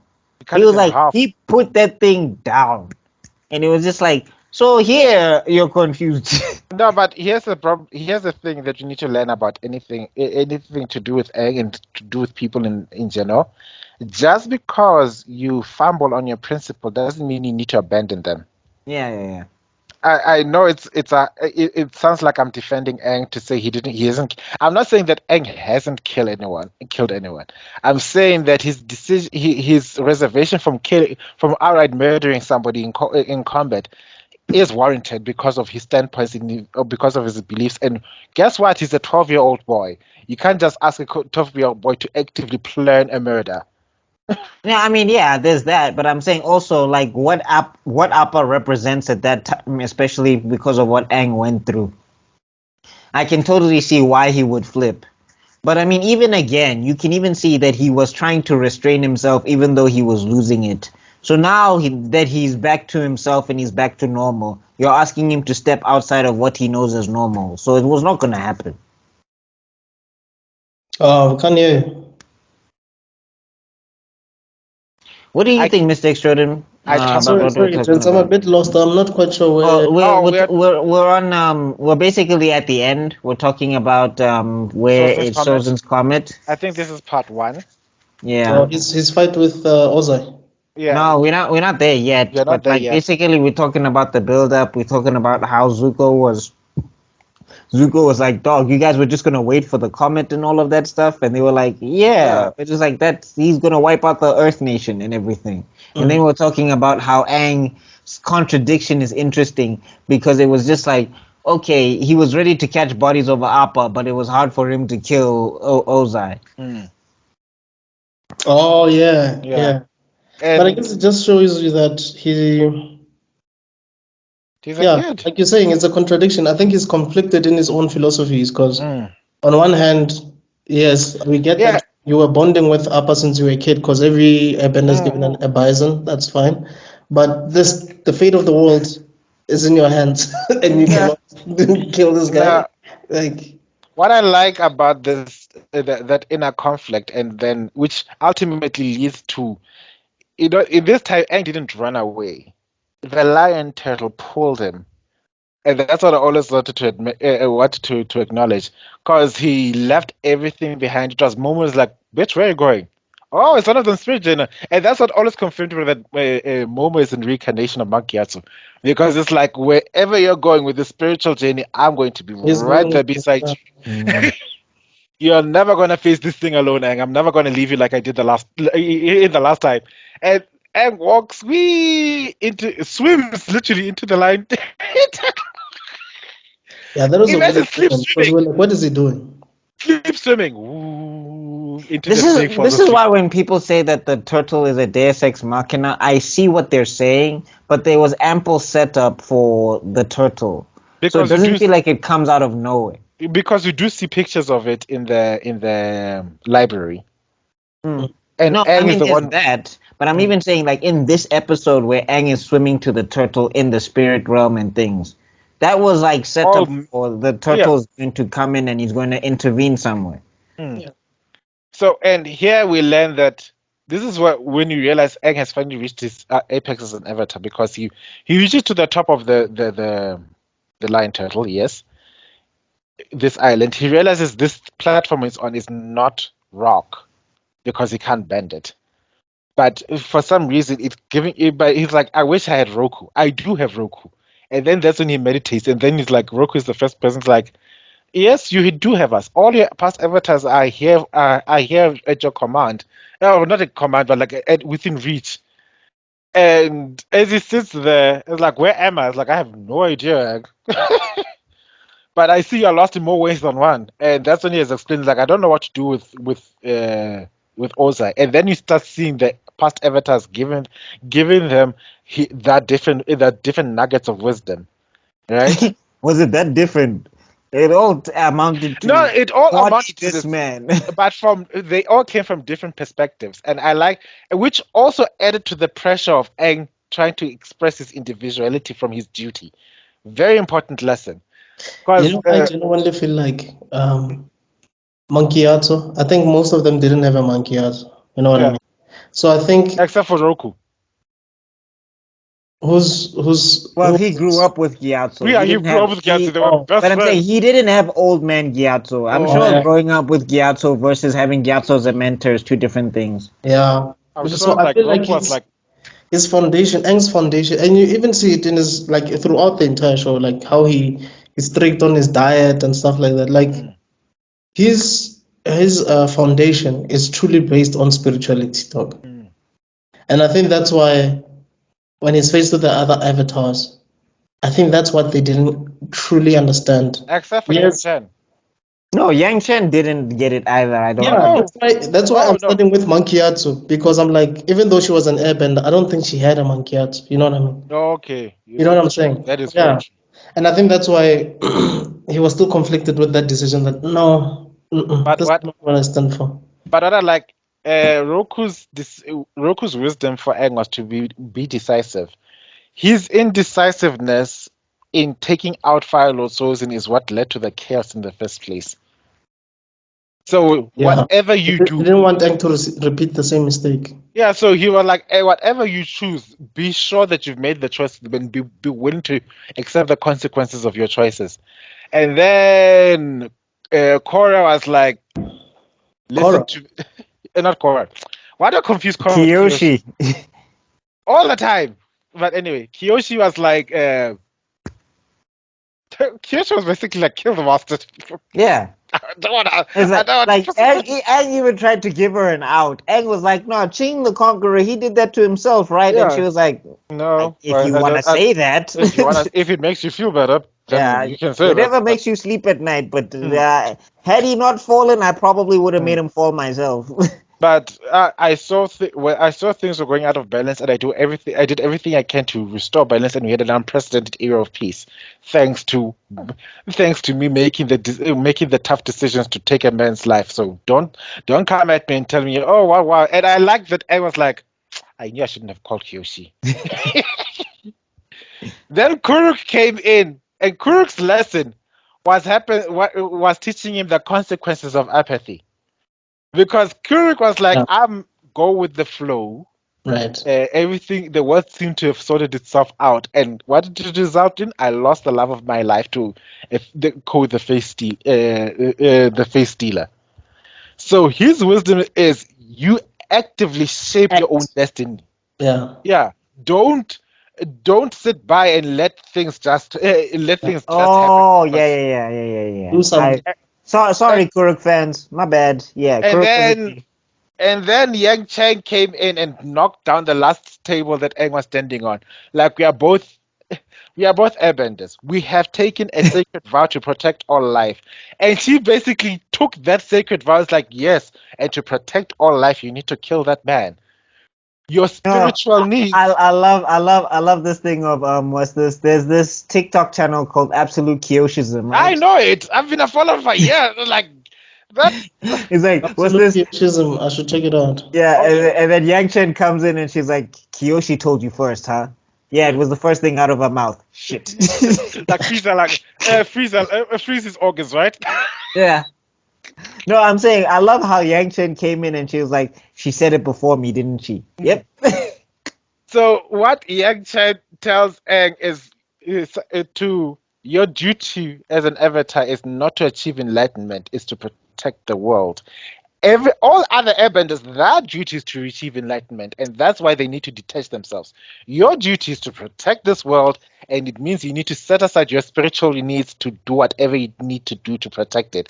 So that's when Aang finally gave up to the thought, like, you know what, I need to, I need. It seems like I have to kill this man, and that's when the lion turtle comes in. A wisdom far older than even the Avatar. And that's, I know it sounds just ex machina ish, but if you listen to what the lion turtle's wisdom, if you listen to what he's saying, What did he say again? I forgot. Please. oh God, it's right here. I was ready with that quote. I was like, this. This has got to be said. Oh no, it's not here. It's on my laptop. It's like there it is. Like here. Oh, wrong one. The true mind can weather all the lies and illusions without being lost. A true heart can touch the poison of hatred without being harmed. Since beginningless time, darkness thrived in the void, but always gave way to purified light. So it's about balance? It's about owning your truth. That, and I would also say it's about the fact that you need to stop looking at things as binary. I think when we Yeah. come to those avatars, they were looking at Ozai as he's evil. You must And kill the him. turtle is saying that the concepts of good and evil, it's going right back to the koi fish. It's push and pull. It's Yeah. the fact that these things don't exist in a vacuum; they exist together. Yes. So if you're looking at him as this thing to vanquish, you're missing the point that everything can be in harmony. Mm. It just sounds like Taoism. It is. Yeah. Well, I mean, like that Well, not whole actually. movement and everything, and if Yeah, it you is the Tao. study Confucianism and if you study like Buddhism and all of that stuff, and Yeah. it's the whole point of everything exists together. The problem is that what people do is they separate things, and once they separate things, then that's when the conflict starts. But And So I like think that's monks will say this, where they'll say you can view life in two ways: everything is nonsense or everything is beautiful. When you start saying some is nonsense, some is beautiful, then it becomes a problem. But if everything is nonsense, you don't have this thing of, oh, I'm gonna put this on a pedestal. However, if everything is beautiful, you don't have this thing of, oh, I'm gonna put this person or this thing down because I think it's horrible. You're just like, no, they're also lovely. Maybe they're not doing lovely things right now, but they have the potential to be Yes. lovely later. and I just wanted to I just add. wanted to say that Okay. I think that's why that's the point. I think that they don't understand, like these new Star Wars people. Yeah. That's what they don't understand about Star Wars. And I think that's why we keep getting new emperors and new whatever. It's like you guys don't get this. Like you will, and I think in Clone Wars, the cartoon, the 3D version, there was some wise guy that Anakin was saving from some village, and he was making this very same point that you guys are making, like, yo, just because you're a Jedi doesn't make you Right. all this right, light, pure, goody to choose, because you murder anyway. You murdered the Sith. You know, like, You're busy. You're busy chopping down droids left, right, and center, and you think they're machines. so you think you're different from. But we've seen droids have a capacity for fear, capacity for hope, capacity for anxiety, and all these things. They were scared for their lives, and you Jedi's were like,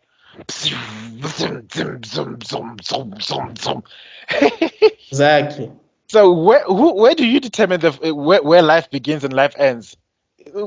Questions for later.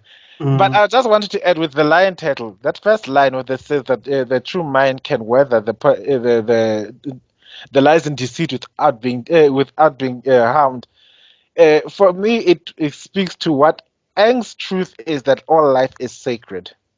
Yes. And no matter how loud you can scream that you need to take a person's life, it doesn't take away from the sacredness of life. And And funny enough, to it's bring, weird because sorry. It's weird because even Iroh said the same thing. I think in book 2 to yeah. Zuko. I think Mm, he said life is sacred. So I wanted to bring it home for a little for the viewers and for us a little bit. It's like we are in situations where everybody can tell us that this is not the way to go. Like, if I had to listen to my friend, the naysayers, friends, families who are trying to say, go do this, we wouldn't even have this channel. It's just that there's something inside you that says, this is what I'm here to do. It may not be comfortable. It may not be right. Even my past lives may not agree with it. But this is what I'm here to do. And this is that voice that whispers inside you. It's sometimes you need to listen to it more than what everyone else is telling you is the right or wrong way to go. Because if you choose what is right according to them at the expense of your own soul, you will never find balance. You're And delaying the inevitable, basically, yeah, because there's I feel like in every person's life there is that moment where you need to conclude mm, that people will not understand what you're going through mm, completely. mm, And that's why they shouldn't dictate your decisions. Like they mm, shouldn't make your decisions for you. mm, That's why Actually, they can't. Like, Mm, that's the thing you have to realize. It's not that they shouldn't, it's mm. that they can't. yeah, And you shouldn't give them permission to, because that's where you introduce your own No, self. but I'm saying, like, even when we talk permission and everything, it's just physically nobody can make a decision for you. Yeah. yeah, It's not possible. yeah. So, likewise, you have to understand that when you're looking at other people for decision making, yeah, it's good to take advice, but ultimately, they're not decision's fighting the yours. Fire Yeah. Lord. Yeah. They're not there to fight the Fire Lord. You Kyoshi's are. not there. Mm, Yang Chen's not there. Roku's not Roku's there. not there. The mm. only person that's there is you. It's you. And the Fire Lord is there for you. Yeah. So you have to make the decision there. Mm. Mm-hmm. And what I like is after he gives him that wisdom, he puts him right in the path of where the Fire Lord is going. It's like, wait here, he will come for you. Here, wait here, he is coming, and then swims away. He's done his job. And Ang meditates, no? No, I was just like, but if I was Aang, I was like, bro, you a big ass turtle. You don't want to help at all? what the Teenage hell is Mutant it? Ninja Turtles, I've turtle done power. I've done my part, sweetie. It's okay. Yeah, that would have he would have And lost the entire like you point of the mentioned, Lion Turtle telling him like, anything. Like, dude, I just told you. What do you mean I have to be here? Nigga, I no, just told you. and what I like about the lion turtle, he's the closest to a physical embodiment of a spirit than you'll ever meet. And just like the spirits, they're not gonna do your job for you. And he's not gonna do your job. I'm a lion turtle. I'm supposed to journey the world and see everything around and try and restore balance where I can. Your job is to stop that man from going crazy, and then you fulfill your duties as the avatar. So bye. I'm done. I've given you the wit. Wait, yeah, Ang did start meditating until the Fire Lord came, right? He was just sitting there. No, like not Because meditating Was specifically, he not but like on he was just no, not that stuff. But I think he was just stealing himself and getting ready to make a decision. Okay. and then Um, in the meantime, Zuko and them met with Grandpa Iroh, touching reunion. Ah man, I cry all the time when I watch that scene. Oh my god. Because it's yeah. you. That's where you see the walls break for Zuko. Because Zuko was holding up and he was being strong this entire time. But when he saw his de facto dad, No, I love. and he said, I think Iroh knew he was there. Iroh was just like, "Yo, I'm a little bit tired, so I'm just gonna catch some sleep before I deal with this."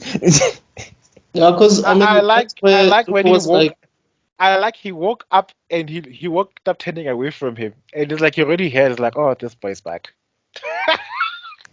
because I think this is where Zuko was like, yo, you should claim your rightful, Yeah. position. You should claim your rightful position against the Father Lord. You mean Fire Lord? That's what I that's what I said. Yeah, it's like, no, it's not No, my fight, it's man. not my You do duty. It's you. yours. You need to go. Mhm. You need to go stop. The Avatar's gonna stop Aang because there's no way he's not gonna escape his destiny. You need to go stop your sister. She's going to be waiting for you back home. I was like, I can take it. No, you can't. And And then, this is where it sort of kind of feels like that whole writing style, that whole what happens to this main character has to happen to his foil type thing. Where Aang is facing the Fire Lord, Zuko has to face his sister.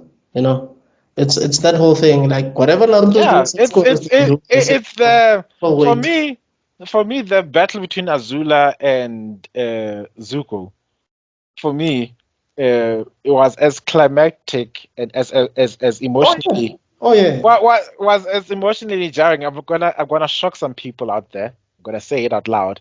I'm gonna say that out loud, and it's gonna shock you all people. But it was as emotionally clinging and pulling for me as Luke versus Vader in the Return of the Jedi.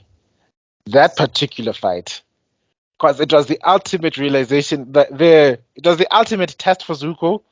It was also the ultimate crescendo of it was going to inevitably end up as these two people facing up against each other.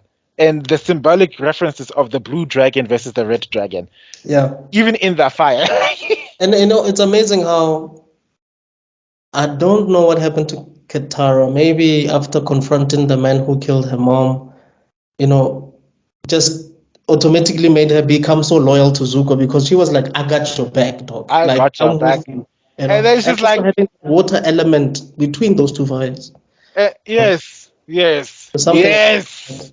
Yeah. It was only unfortunate because I don't know how, but she distracted Zuko when Zuko was winning. Hey, dog. She Esa. was in the way, eh? No, she was standing there, and No, I'm Azula. saying like that's the thing. I was just like, when does the Agni Kai just don't be in the vicinity, most because Cause it's death time there. Rana, I just like you also see a total abandonment of Azula's principles. Because in an Egnikai, it's supposed to be you versus the One on opponent. one. Mm. But at this point, Azula had gone cooking mad and she doesn't care. She was going to do whatever it takes to win. And she's like, you know what?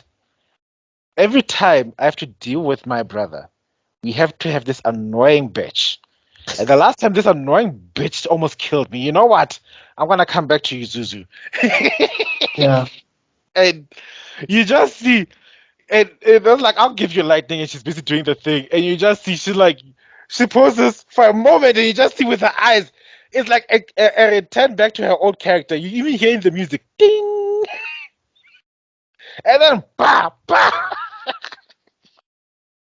You just see Zuko, no! And fun fact, Zuko redirected that lightning. He would have had to. There's no No, way. no, people think that he took the hit and he's dead, right? He scarred his chest. But Mm. if you pay attention, he takes the lightning, he ends up on the ground and the lightning shoots up. Right. Zuko No, I'm saying redirected it. yeah, he would have had to. And also, it's like it's not even out of his reaction range because he Yes. reacted to Ozai point Fast. blank. Mm.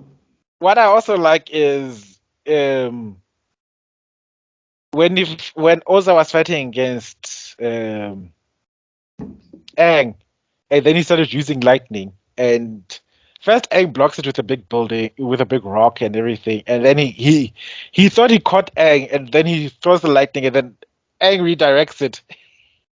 You see in that face, Oza is like, oh,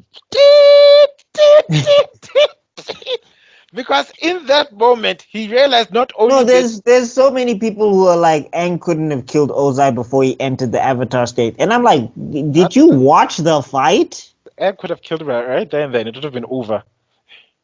Like the reason the Avatar state stepped in is because Kyoshi, Roku, Yang Chen, and all of them were sick and tired of Aang. Enough. They were just like, No, Aang, no. no, But what man.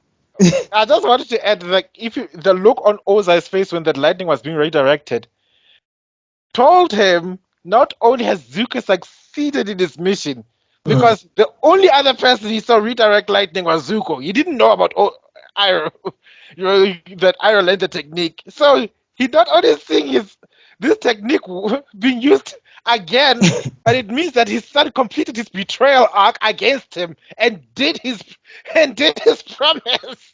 Mm. So Like I'm gonna help the Avatar. And I'm like, bro, you can't be surprised. You literally tried to atomize your kid.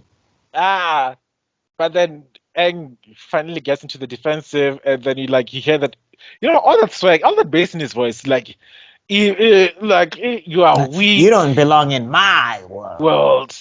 You should die like the rest of your people. Blah blah blah. And then come on out, little Avatar. No, that's when No, Avatar. you know what I suspect happened. Yes. Roku was like, son of a, dang, I'm taking over. No, no. The moment that rock hit him, like, and the avatars are like, finally, step aside. Look at me.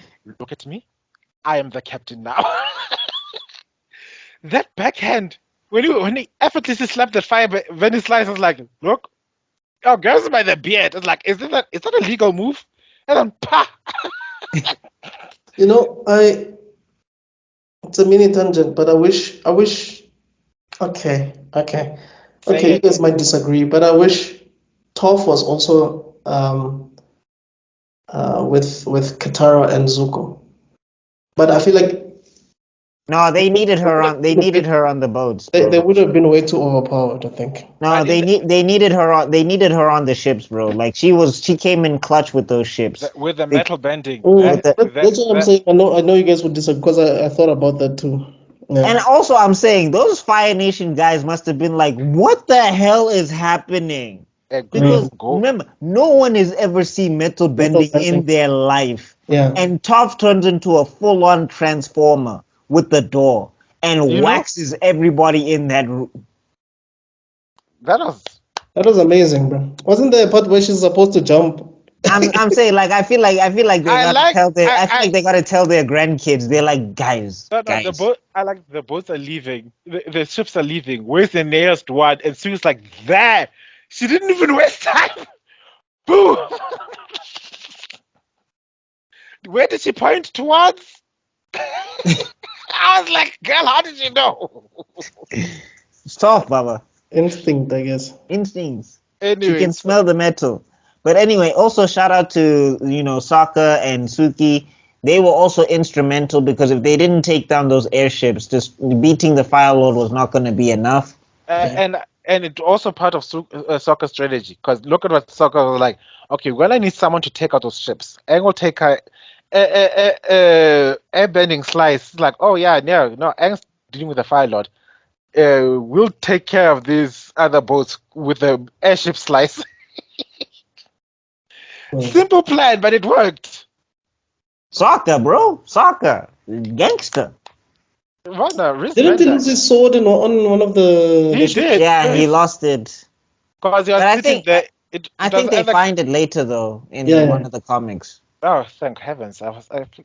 The way I wanted that sword, I had a legit. I was I happy. had a legitimate I think either he finds it or they forge another one. One of the two happens. But the sword actually was secondary. The one that made me mourn the most was Boomerang. Oh. Boomerang's not coming back. Hey, dog. You know, there's good writing when you even feel sorry for an object that doesn't even talk. Hey, dog, I was mad Boomerang was not coming back. But then there's like Suki's coming back, and I was like, you know what? That's enough. Yeah, Suki okay. came back, Okay. and We don't got Boomerang, but we got Suki. which is a good trade, I think.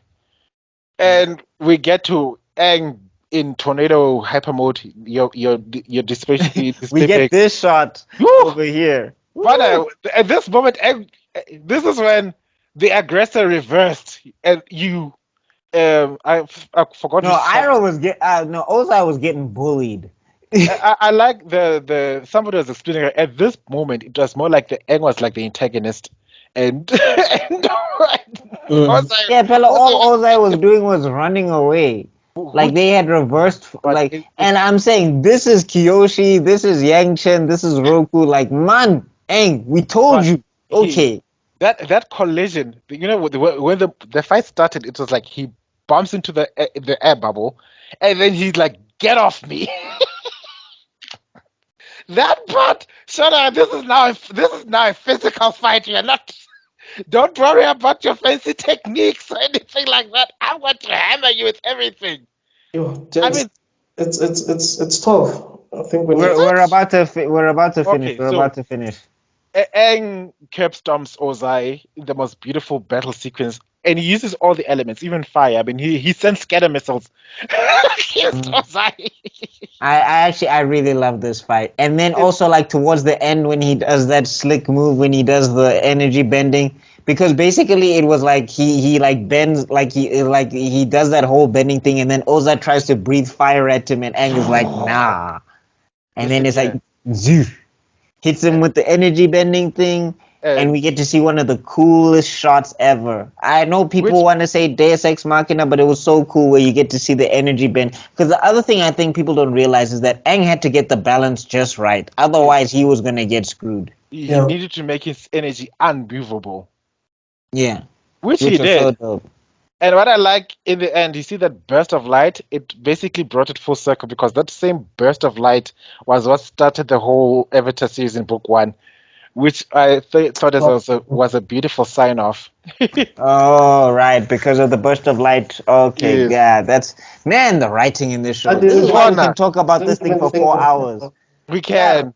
We can. Okay, just to wrap it up, I love the ending. I love seeing Zuko as the Fire Lord. You know, I ended up feeling sorry for Azula just a little bit towards the end. I did When she was feel tied for up.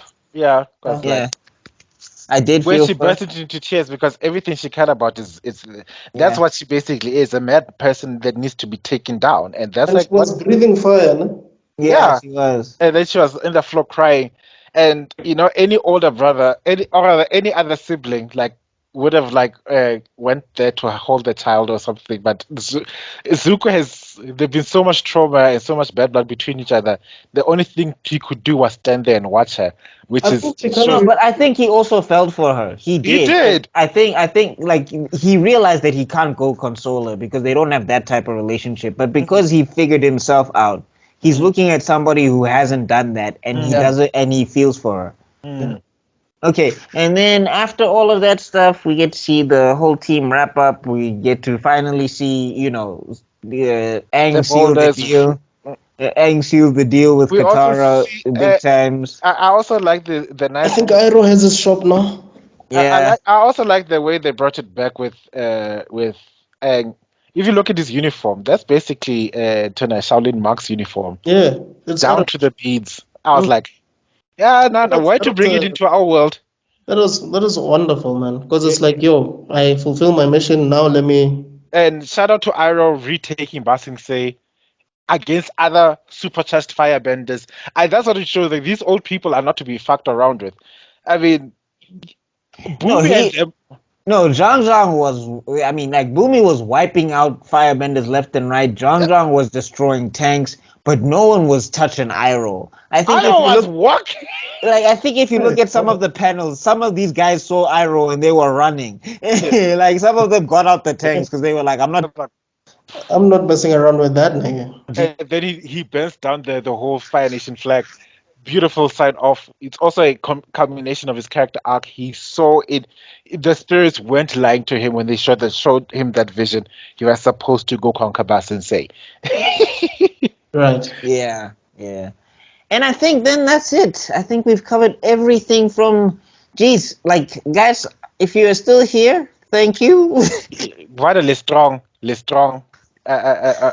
And you know what the funny thing is? It's a good show. You know what the funny thing is? People are now watching until the end because I hear people commenting from certain parts of the videos like, "Oh, wow, you got that far? Like, damn." Okay. Hey guys, I was thinking about this earlier on during the week. I cannot believe how much we've covered since we started doing these podcasting things. Like the shows we've covered and the arcs we've covered, guys. It's truly fascinating. We are I think proper nerds. I think we did better. We did better time management because One day we'll get there. I mean, no hurry. Sometimes we actually like just cover like an hour and a half, and that's it. But I don't. Like, I guess it depends. Like four episodes review was like more than 2 hours. You know. Anywho, I just wanted to highlight. Or rather, what were your favorite characters of this arc? You mentioned Zuko. Me? Yeah. Me, it's still Aang. Aang was like it goes Aang, it goes Zuko, then it goes Then Sokka and Katara is a tie. Then Toph, I mean, she doesn't get a lot of development, but she gets a lot of moments. Like Toph doesn't really develop in this But book. she does, because she gets to the point where she acknowledges she's actually missing her family, and then that's what they convinced them to write the letter. That's what they convinced her to go write the letter to her family. Whether they read it or not, it's not up to them. We never find. We don't need to find that out. We just need to find in the out. comic book, her dad did read it, but her dad and her mom went through a bitter divorce or whatever. Yeah, but I'm saying I see that. That's some development. I'm saying, like, in terms of the other characters, she doesn't like leap in terms and bounds of development like how Sokka and Katara. Her thing was wrapped up in the second season. You know what I mean? No, it was. But I'm saying she's also a very important voice. I mean, she's basically one of the first people to say, "We need a firebender. There's a fire. Yeah. Use it." And also, like, Katara, please, you're not our mother. Relax, chill. Yeah. You're still a child. Enjoy it. Yeah. For me, number 1 is Zuko. Number 2 is Aang.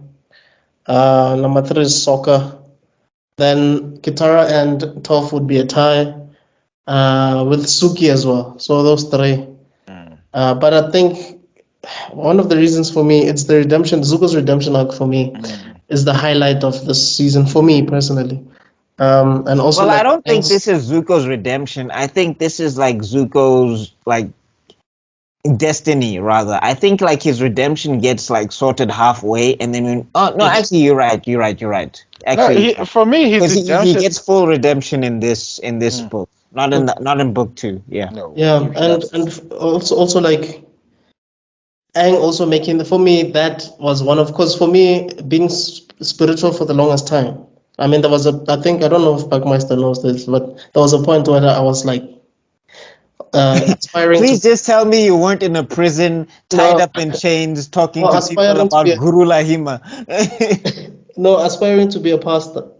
And some of the teachings that you get, I mean, with that whole Jesus and forgiveness thing, is like, for me, Aang's decision not to kill the Fire Lord at the end, for me, was one of the most wholesome moments in all of cartoons.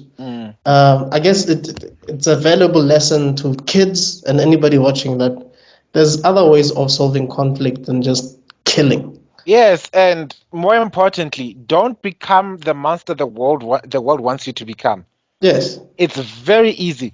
And I'm sorry to bring it back to the days and that we are living in very, very tough times. We are seeing evil being unabashed and loud in all walks and forms of life. I mean, I would say compulsion. I wouldn't say evil.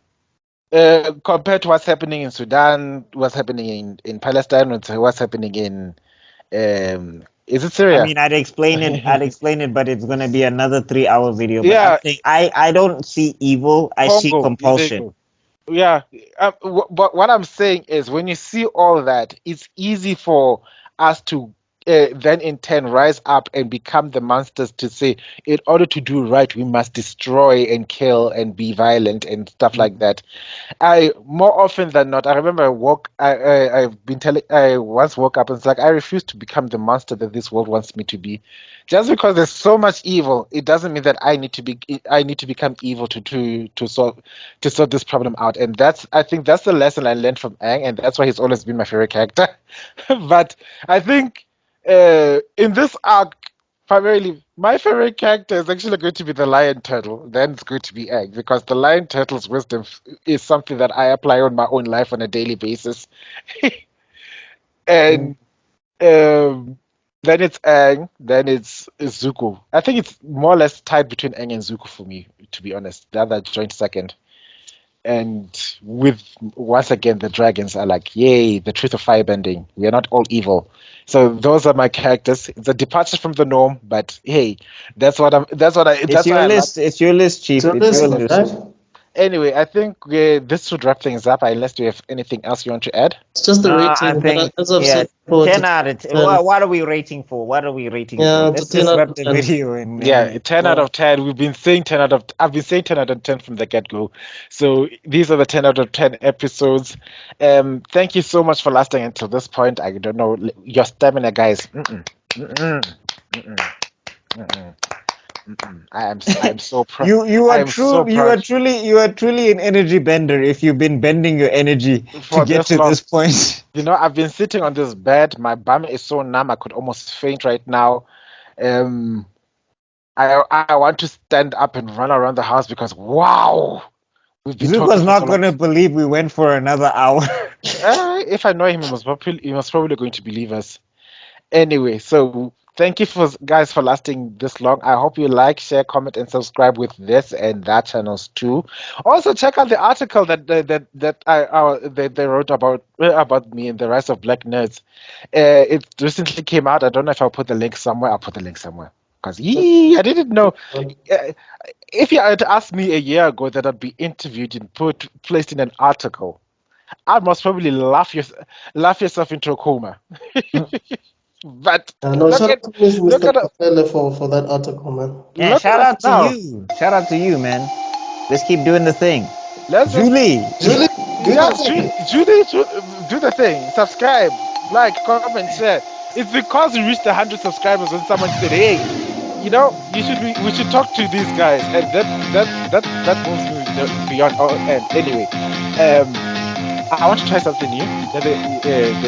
I want to change my ending saying so. When I try something new, you tell me how it feels like. All right? Okay, yeah. You're together in this, right? Okay, here we go. Yes. There's a lot of feelings in this podcast, but let's go. All right. I want to be so viral that you're going to require antibiotics. And the only way that happens is if you like and talk, if you go around and talk about it. So please talk about it, all right? We love you guys. We'll see you next week. Peace. Cheers. Cheers.